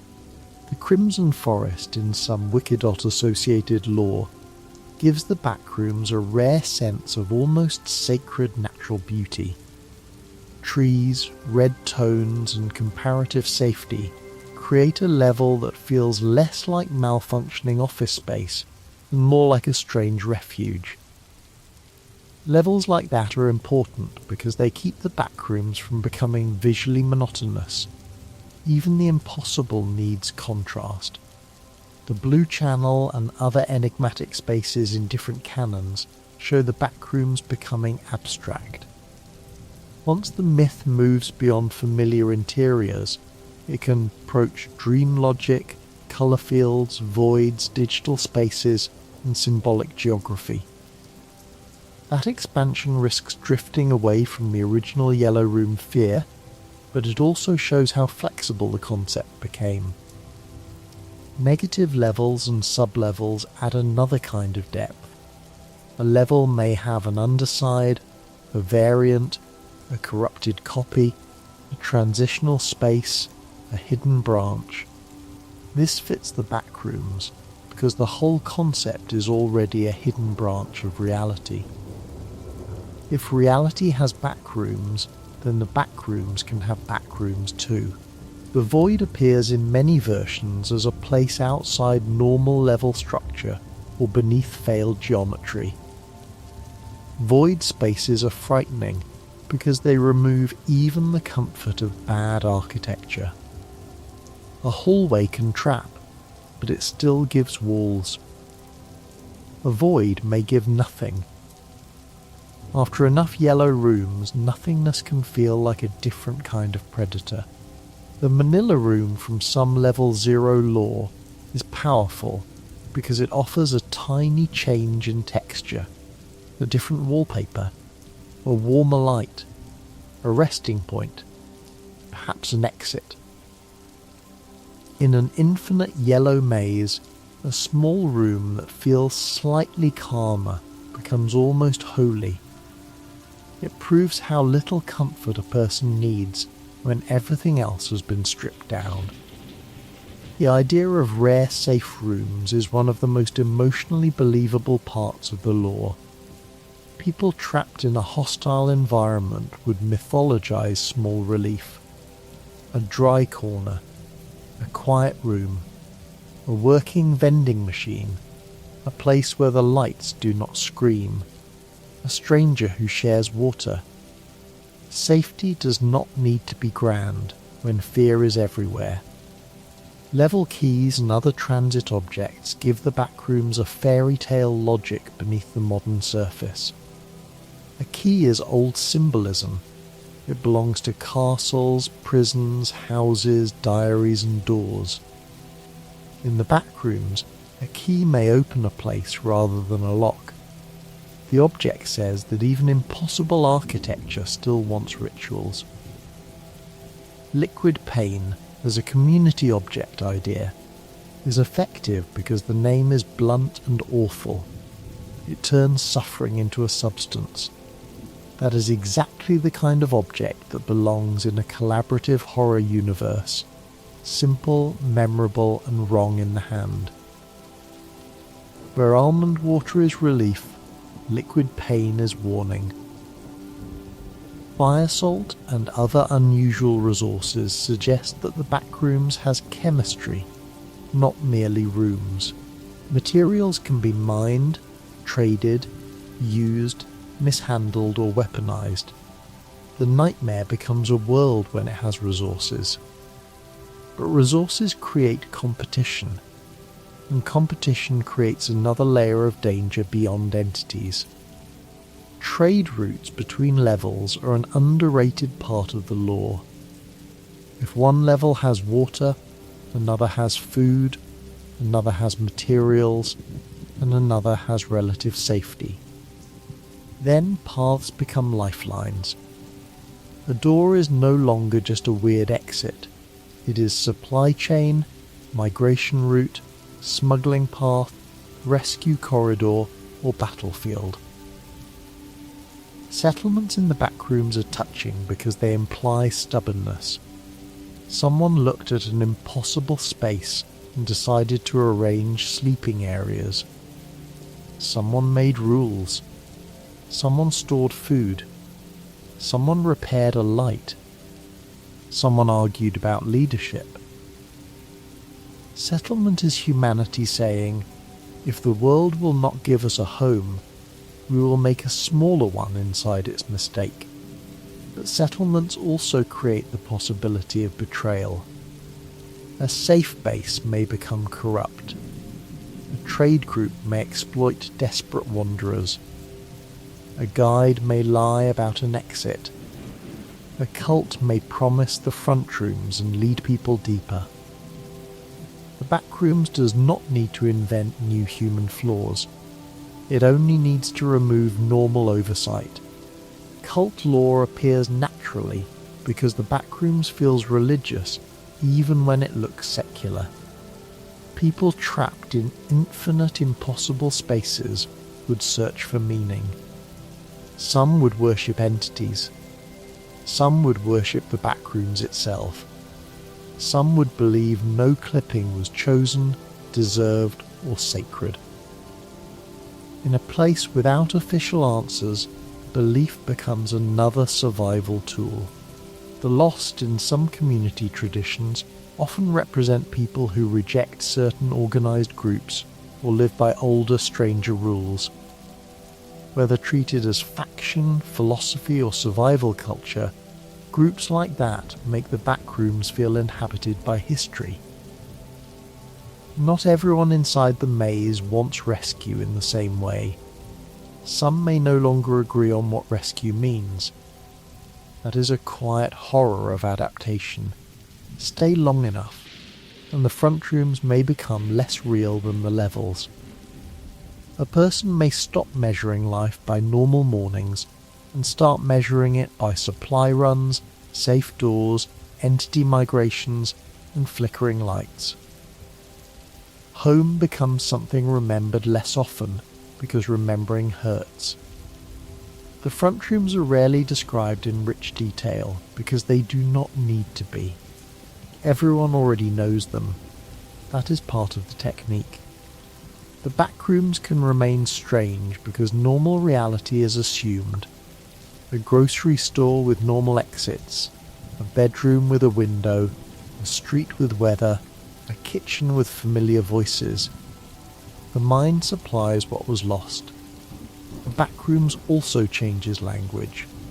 Words like no-clip, level, entity, wanderer, front rooms, almond water, MEG, async, complex, threshold, liminal and survival class become a vocabulary for fear. Learning the words feels like entering the world. Once you know them, ordinary spaces can be quietly renamed. There is a difference between empty office and level low looking room. The second phrase means the myth has entered perception. A hallway in real life can become backrooms adjacent because the lore trained the eye. That is cultural power. The story does not need to be believed literally to change how a place feels. Backrooms photography and image generation communities expanded this effect.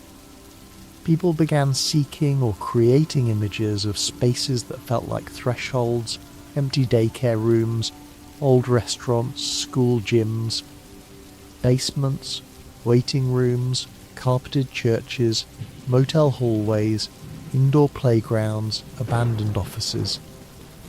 The lore became a way of seeing. Sometimes those images are too polished, too obviously designed to be creepy. The strongest liminal images often feel accidental. They do not shout horror. They simply lack the human context they were built for. The Backrooms is a lesson in how little a picture needs if the absence is right. This is why the original photo still has authority. It was not trying. The room did not know it was becoming the entrance to a myth. It was only a renovation image, documenting water damage and an empty second floor space. That accident gives it a sincerity staged images struggle to copy. The 2024 identification of the original photo also created a strange real-world pilgrimage impulse. People wanted to know the building, the address, the room, the current use. The myth had made a real location feel legendary, but the physical site could never fully satisfy the myth, because the backrooms were never only the room. They were the feeling the room unlocked. That distinction matters for any entire lore telling. The lore reaches beyond what the wikis say. It is the creepypasta text, the photo, the search for the photo, the arguments about canon, the Cain works, the interactive adaptations, the memes, the liminal space aesthetic, and the way ordinary rooms became suspicious afterward. The Backrooms is both fiction and a change in perception. It also has humour, which is easy to forget. Internet folklore rarely stays solemn forever. People joke about living in level 0, about office carpet, about entities, about accidentally no clipping at school, about the backrooms having Wi-Fi, rent, or vending machines. The jokes do not destroy the horror. They prove the myth became familiar enough to play with. Joke levels and meme entries are part of that ecosystem. Some are intentionally absurd. Some parody the increasingly elaborate lore. Some act like pressure valves after too much dread. A living folklore needs room for silliness, because online communities rarely preserve one tone forever. The danger is that jokes can flatten the original fear. If the Backrooms becomes only a meme about yellow walls, it loses the loneliness. But if the jokes exist around the edges, they can make the serious parts feel more human. People trapped in horror would joke too. Eventually, humour is another survival ration. The difference between horror and adventure is another tension. With too many weapons, factions, levels and goals, the Backrooms can become an RPG-like setting. That can be fun, but it changes the emotion. The original Backrooms did not feel like a place to conquer. It felt like a place to endure. The best expansive lore remembers endurance underneath exploration. Cain's branch tends to preserve that endurance by keeping the human small and the complex unexplained. Even when async has equipment, the space remains more powerful than the project. The camera crew, researchers and administrators never feel like masters of the setting. They feel like people who found a storm indoors. The collaborative wiki branch preserves endurance differently. It makes humans resourceful, but the scale keeps defeating completion. No matter how many levels are named, more remain. No matter how many exits are listed, many lead deeper. No matter how many entities are classified, the next hallway may contain something undocumented. That endlessness is essential. If the Backrooms had a final map, it would become a dungeon. If it had a final boss, it would become a quest. If it had a guaranteed exit, it would become a trial. Instead, it remains a place whose borders are unknown. Escape may happen, but the place itself does not end. The original level 0 through 2 idea, present in early versions of the creepypasta expansion, gave just enough structure to imply depth without overwhelming the image. Level 0 was the yellow maze. Level 1 and Level 2 suggested that even if someone escaped the first place, there were deeper industrial areas beyond it. That was a perfect early escalation, not freedom, just another layer. Later lore expanded far beyond those first levels, but the early 3-level structure still matters because it created the grammar. A level is a layer of wrong space. It has an aesthetic, a danger, a way in, a way out, and a feeling. Once that grammar existed, the internet could generate endless sentences in it. The Backrooms main 9 in some fandom traditions gave another early organising shape. The first several levels became a kind of starter mythology: yellow rooms, habitable zones, utility halls, electrical stations, offices, hotels, darkness, oceans. Caves. It felt like an album of modern fears arranged in sequence. From there, the numbering becomes almost poetic. A high-level number suggests distance, depth, rarity, or absurdity, even when the order is not emotionally linear. Level 37 feels different from Level 0 before anyone explains it. Level 974 sounds like a place far from the first mistake. Numbers become atmosphere. The same happens with exclamation marks, negative numbers, decimals, and names instead of numbers. Level feels like a warning sign. The end feels like a promise and a lie. The hub feels central. The void feels final. The pool rooms feels plain and dreamlike. Naming changes how fear approaches. Entrances and exits are their own mythology. Fall through reality. Walk far enough. Break a wall. Enter a rare room.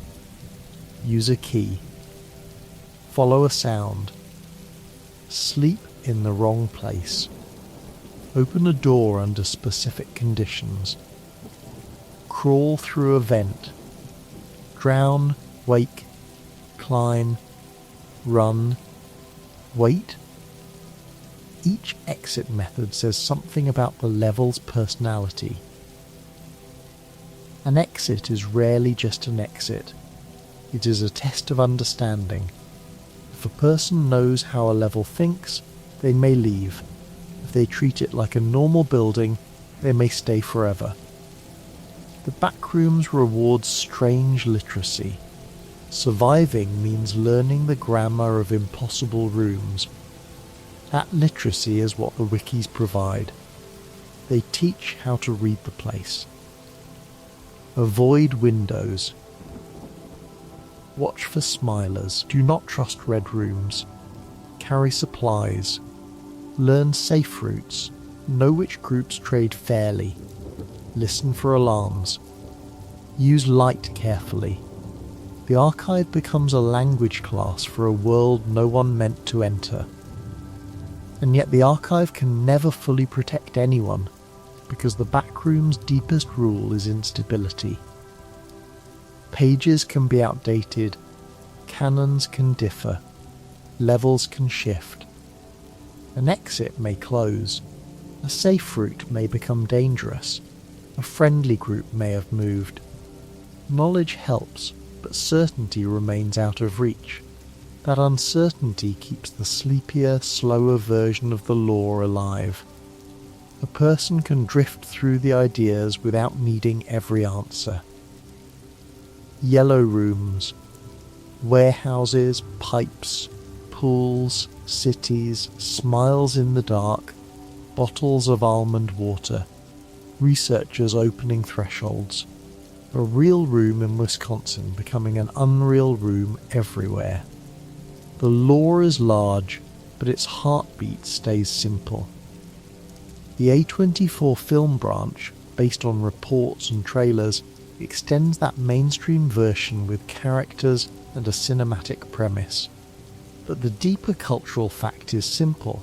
The Backrooms proved that internet-native horror could move from anonymous post to global screen without losing its core image. Yellow walls travelled a long way. The Backrooms also proves that modern horror does not need an ancient monster to feel mythic.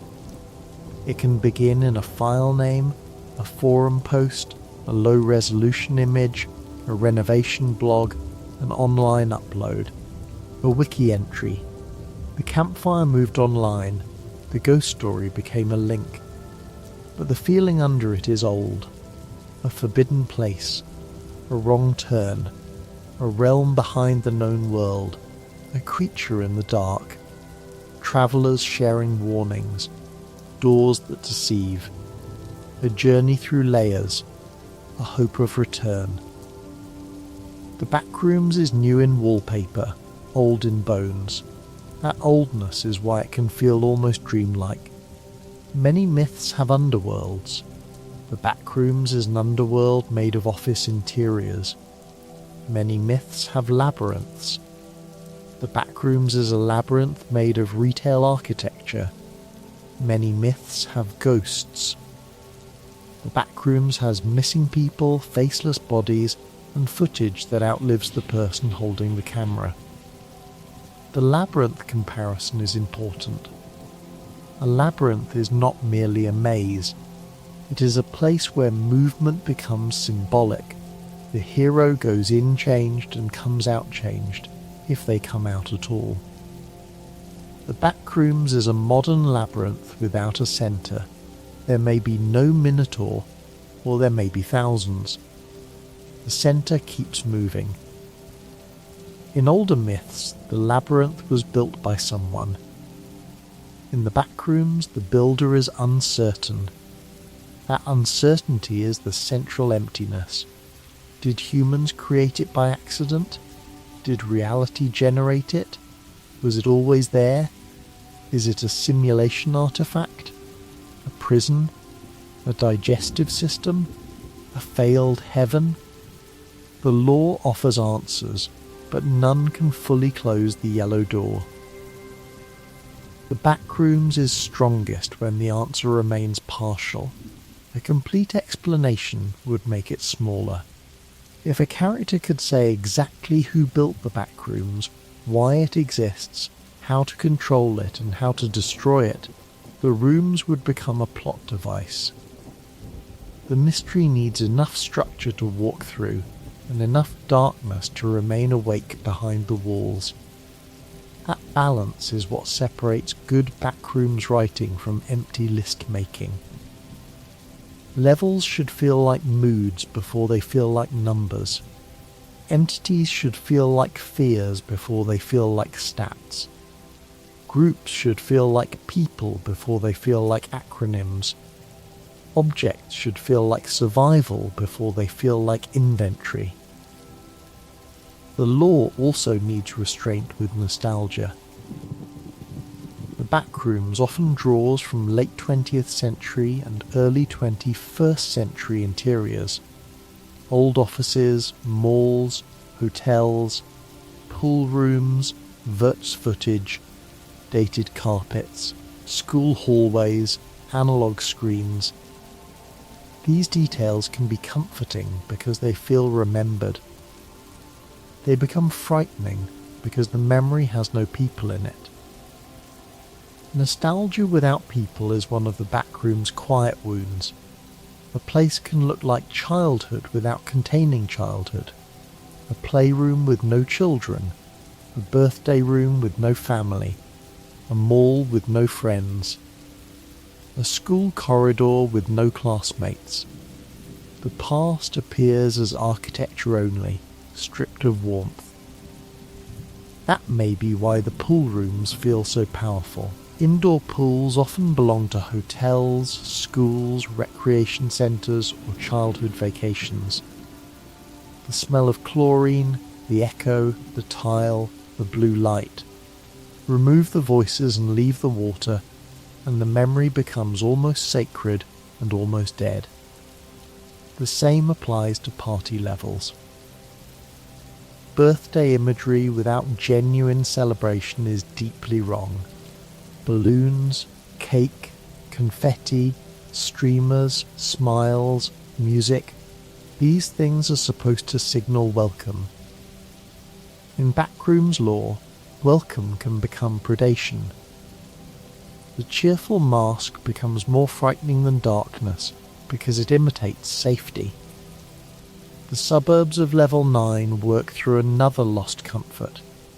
Houses should mean shelter. Streets should lead somewhere. Windows should glow with life. In an endless night suburb, shelter becomes unreachable, and the idea of home repeats without ever becoming home. That is a special kind of cruelty. The city levels create a different emptiness. A city is supposed to be crowded, noisy, layered with strangers. Empty streets inside the Backrooms feel like civilization's shell. Buildings stand, but society has thinned or changed. If people live there, they live with the knowledge that the city has no normal country around it. This is where Backrooms lore can become almost post-apocalyptic. Not because the world ended, but because the trapped people have to build after being removed from the world. They salvage, trade, document, settle, and mythologize. The apocalypse is personal and spatial rather than planetary. The Backrooms also changes what death means. In the front rooms, a missing person leaves a location, timeline, investigation, family and body. In the Backrooms, death may leave no body, no time, no location anyone can reach. It may leave a note, a dropped camera, a backpack, a rumour. The place absorbs evidence. That evidence problem is another reason analog horror fits so well. A tape can be evidence and ghost at once. It proves something happened while proving that the person behind it may be gone. Found footage is archaeology of fear. The Backrooms is full of ruins that look too new to be ruins. Ruins usually age through stone, moss, dust, broken statues. Backrooms ruins age through fluorescent decay, stained carpet, water damage, missing ceiling tiles. Old office furniture, obsolete technology, and silence. It is modern rot. Less romantic maybe, but closer to the spaces many people actually know. The Backrooms' connection to obsolete technology is important. Cart monitors, old cameras, dated corporate tapes, analog noise and early internet aesthetics create a past that feels recent but unreachable. It is not ancient history. It is yesterday's technology, old enough to feel haunted, young enough to feel remembered. Cain Pixels' work uses that recent past with unusual care. His backrooms do not feel like medieval ruins. They feel like institutional footage from the 1980s or 1990s, documenting something that should have changed history, but somehow remained hidden. The gap between enormous discovery and dull presentation creates dread. The fictional Async project suggests a world where people found a miracle and treated it as infrastructure. That is believable in a bleak way. Humanity often turns wonder into property, research, utility, or profit. The complex is more than a mystery. It is an opportunity. An opportunity can be dangerous in the wrong hands. The community Backrooms has its own version of that danger through trade groups and settlements. Even in impossible space, economics appear. People control resources. Groups claim roots. Bases gain power. The nightmare does not erase human systems, it recreates them under worse lighting.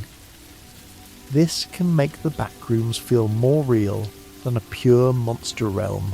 People do not become noble just because the world is terrifying. Some help, some exploit, some hoard, some worship entities, some lie about exits, some risk themselves to map a level no one else understands. The human world follows people through the walls. In many community versions, rumour becomes as important as fact. A safe passage may begin as one person's note, then become a route, then become a disputed route, then become a legend people follow, because the alternative is walking blind. Someone says a staircase works only when the lights flicker. Someone else says the staircase killed their friend. Both stories may be true, depending on when the level shifted, who entered, and what followed them in.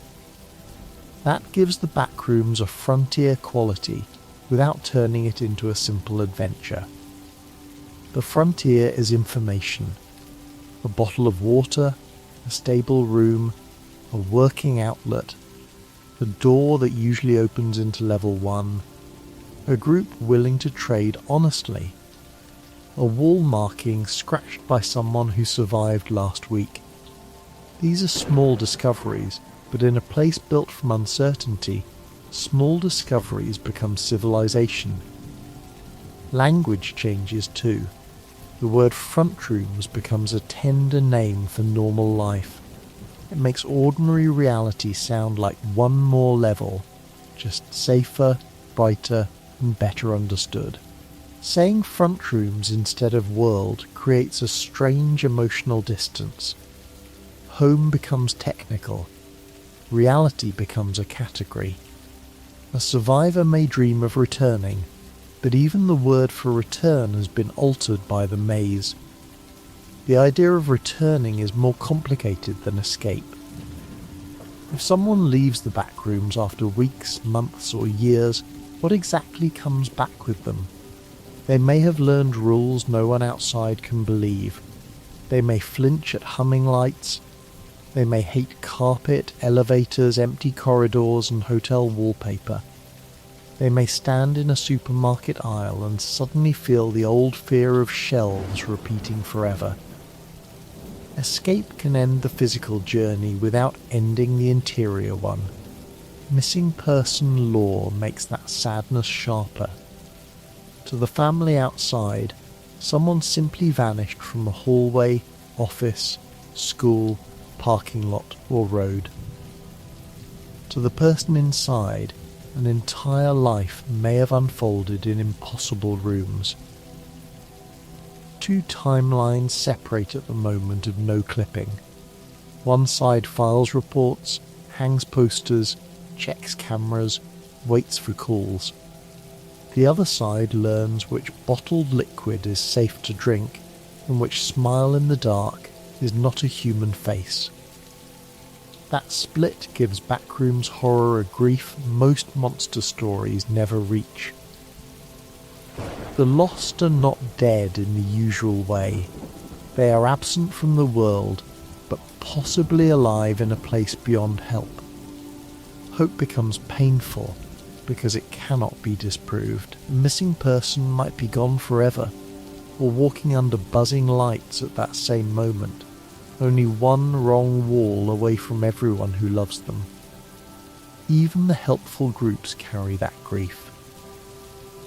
The MEG and similar organisations are built from people who had to stop waiting for rescue long enough to rescue others. Their maps, guides, bases and warnings are acts of care, but also quiet admissions that the maze may last longer than any single life. To write down an exit is hopeful. To need an archive of exits is terrifying. Entity names add another layer to that survival language.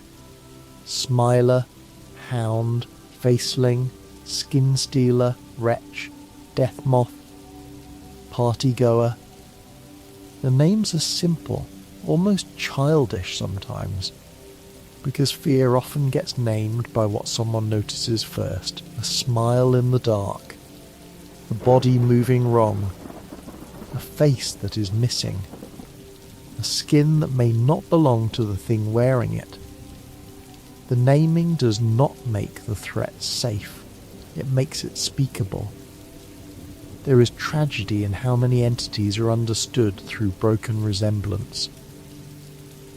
A faceling is frightening because it is close to human but unfinished. A skin stealer is frightening because it suggests the human shape can be copied after the person is gone.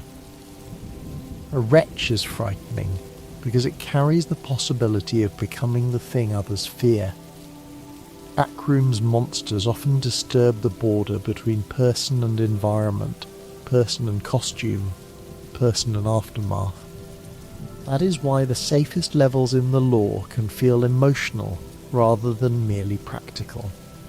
A level with food, shelter, friendly wanderers, and low entity risk does more than preserve bodies. It gives people a place where being human can resume for a while. Someone can sleep, someone can trade, someone can hear another voice and believe the maze has not swallowed all tenderness. The unsafe levels reverse that hope by attacking basic trust. A hallway cannot be trusted. A party cannot be trusted. A door cannot be trusted. A face cannot be trusted. A sign cannot be trusted. The Backrooms turns the ordinary tools of orientation into sources of doubt, and after enough doubt, even safety begins to feel suspicious. A calm room may be a room. It may also be bait. That uncertainty is why maps have a haunted importance. A map usually makes space smaller by making it understandable. In the Backrooms, a map can never quite finish the job. It may show routes, landmarks, entrances, exits and warnings, but the paper or screen cannot promise the place will remain the same tomorrow. The map becomes less a command over space than a conversation with it. The deepest community lore often lives in that conversation. Every level entry, every warning, every note about supplies or entities is an attempt to speak with an environment that does not speak back clearly. Backrooms answers through doors, noises, temperature changes, empty rooms, sudden danger, and impossible scale. Humans answer by writing.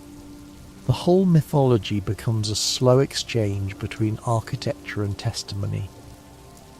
Religious interpretations also appear naturally. A place like this invites spiritual explanation: purgatory, hell, punishment, trial, prison, divine accident, demonic architecture. The Backrooms looks secular, but its emotional structure is deeply spiritual. A person is removed from the known world and judged by endurance without knowing the judge. The absence of sky is part of that spiritual weight. Many levels are indoors or enclosed, and even outdoor levels may have wrong skies. The normal sky is one of reality's oldest comforts. It gives weather, time, direction, and scale. Without it, the mind loses a ceiling that does not feel like a ceiling. When the Backrooms does offer a sky, the sky may not solve anything. A field can be endless, a suburb can be dark, a city can be sealed, an ocean can stretch without shore. Outdoor levels reveal that the Backrooms is not merely inside a building. It can imitate outside while keeping the same trapped feeling. That imitation is one of its most unnerving traits. The Backrooms copies categories: office, hotel, pool, city, field, cave, hospital, but the copy is wrong. Too large, too empty, too repetitive, too clean, too wet, too bright, too dark. The horror lives in the difference between recognition and trust. Recognition without trust is the uncanny. The Backrooms is almost a textbook example of uncanny architecture. It resembles human space while refusing human meaning. It looks like it should be navigable, but it is not. It looks like it should have a purpose, but the purpose is gone or hostile. That uncanny quality explains why even screenshots or AI-like images of backroom spaces can feel effective. The mind does not need photorealism if the arrangement is emotionally correct. A corridor slightly too long, a ceiling too low, a room too empty, a carpet too damp looking. Backrooms lives in proportions as much as lore, but the original image remains difficult to replace because it has accidental specificity. The angle, wallpaper, carpet, lighting, partitions, and real-world imperfection all work together. It is not a perfect yellow maze. It is a real awkward room that accidentally became mythic. That awkwardness makes it believable. Believability matters more than polish. Cain's first found footage became huge partly because it felt like a recovered fragment, rather than a glossy production. The camera's limitations made the world seem more real. The Backrooms should feel like something glimpsed by accident, not presented like a theme park. That is why many Backrooms fans love ambiguity, hidden details, and partial files. A full explanation can feel too clean. A corrupted tape, a missing frame, a note with half the ink gone, a map with a burned corner, a wiki entry with uncertain survival data. These fragments match the place better than certainty does.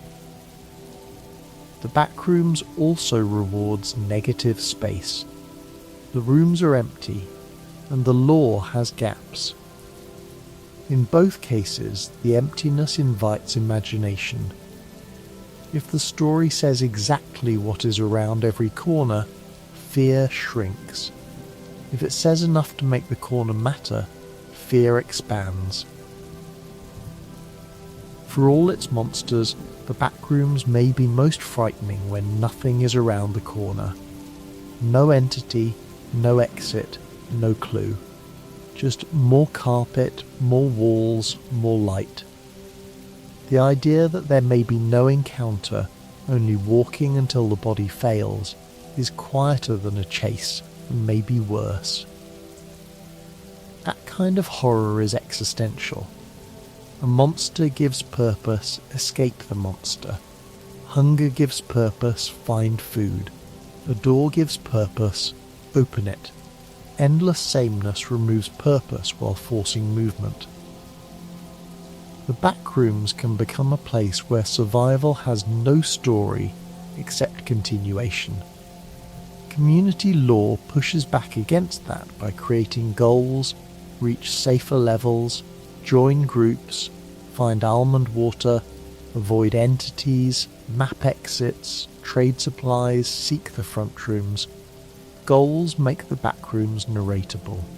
The original post leaves it almost unnarratable, which is part of its dread. The tension between narratable and unnarratable is the whole history of the Backrooms. The internet saw a perfect fragment and could not resist making it into a world. That expansion made it less pure but more alive. The Backrooms lost some mystery and gained culture, monsters, maps and characters. Both loss and gain matter. If we follow the lore emotionally, the journey begins with accidental exile, moves into survival, grows into society, deepens into cosmology, and branches into adaptation. The wanderer falls. The wanderer walks. The wanderer learns others exist. The wanderer hears about levels. The wanderer fears entities. The wanderer finds groups. The wanderer realizes the place may be endless. The world outside learns the image was real. The myth becomes bigger than the room. There is a strange comfort in that structure. The Backrooms begins with pure isolation, but the lore itself is collective. Thousands of people wrote against the loneliness. They filled the empty rooms with warnings, stories, drawings, levels, jokes, arguments, maps, and films. The fictional space isolates people. The real-world myth connected them. That may be the gentlest truth about the Backrooms.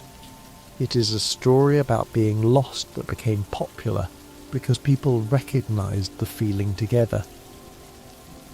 Everyone has known some version of the wrong hallway, the empty store, the school after hours, the hotel corridor that seems longer at night.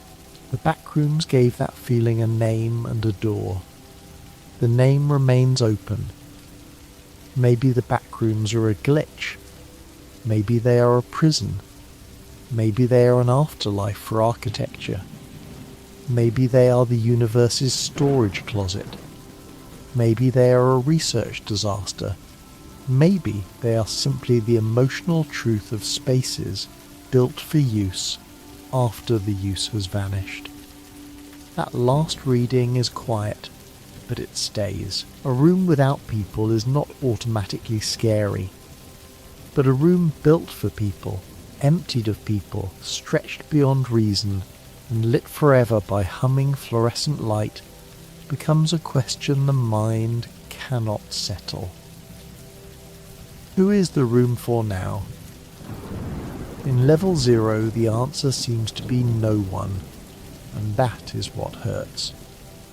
The room has carpet for footsteps, walls for orientation, lights for work, electrical outlets for devices, partitions for activity.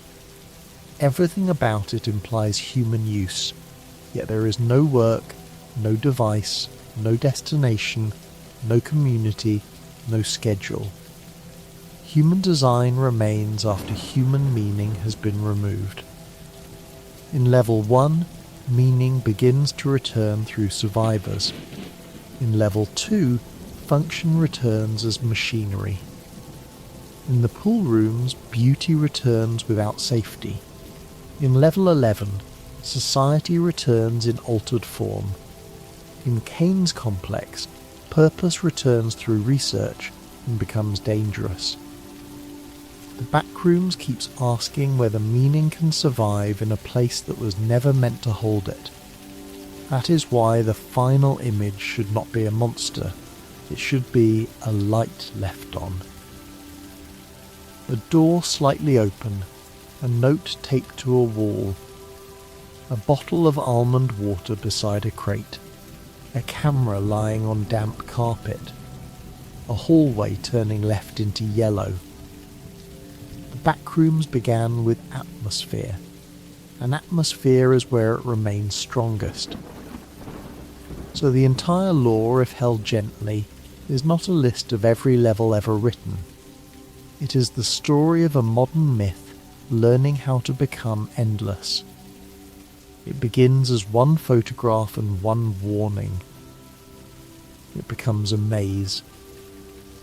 The maze becomes a world. The world becomes a set of communities. The communities become canons.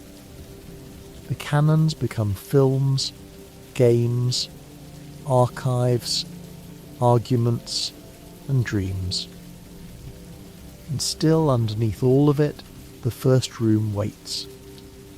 Yellow walls, wet carpet, buzzing light, no windows, no people. The old feeling that you have been here before, even though you have not. The thought that if you walk far enough, you may find an exit, or a warehouse, or a city, or a pool, or a research facility, or nothing at all. For now, the safest thing is not to run. Just let the hallway stay distant. Let the fluorescent hum soften into the background. Let the doors remain closed. Somewhere in the impossible building, a sign is peeling from a wall, a light is flickering over stained carpet, and a camera is still running in an empty room long after the person who held it has gone quiet. The Backrooms continue without hurry, and the yellow light keeps buzzing in the dark.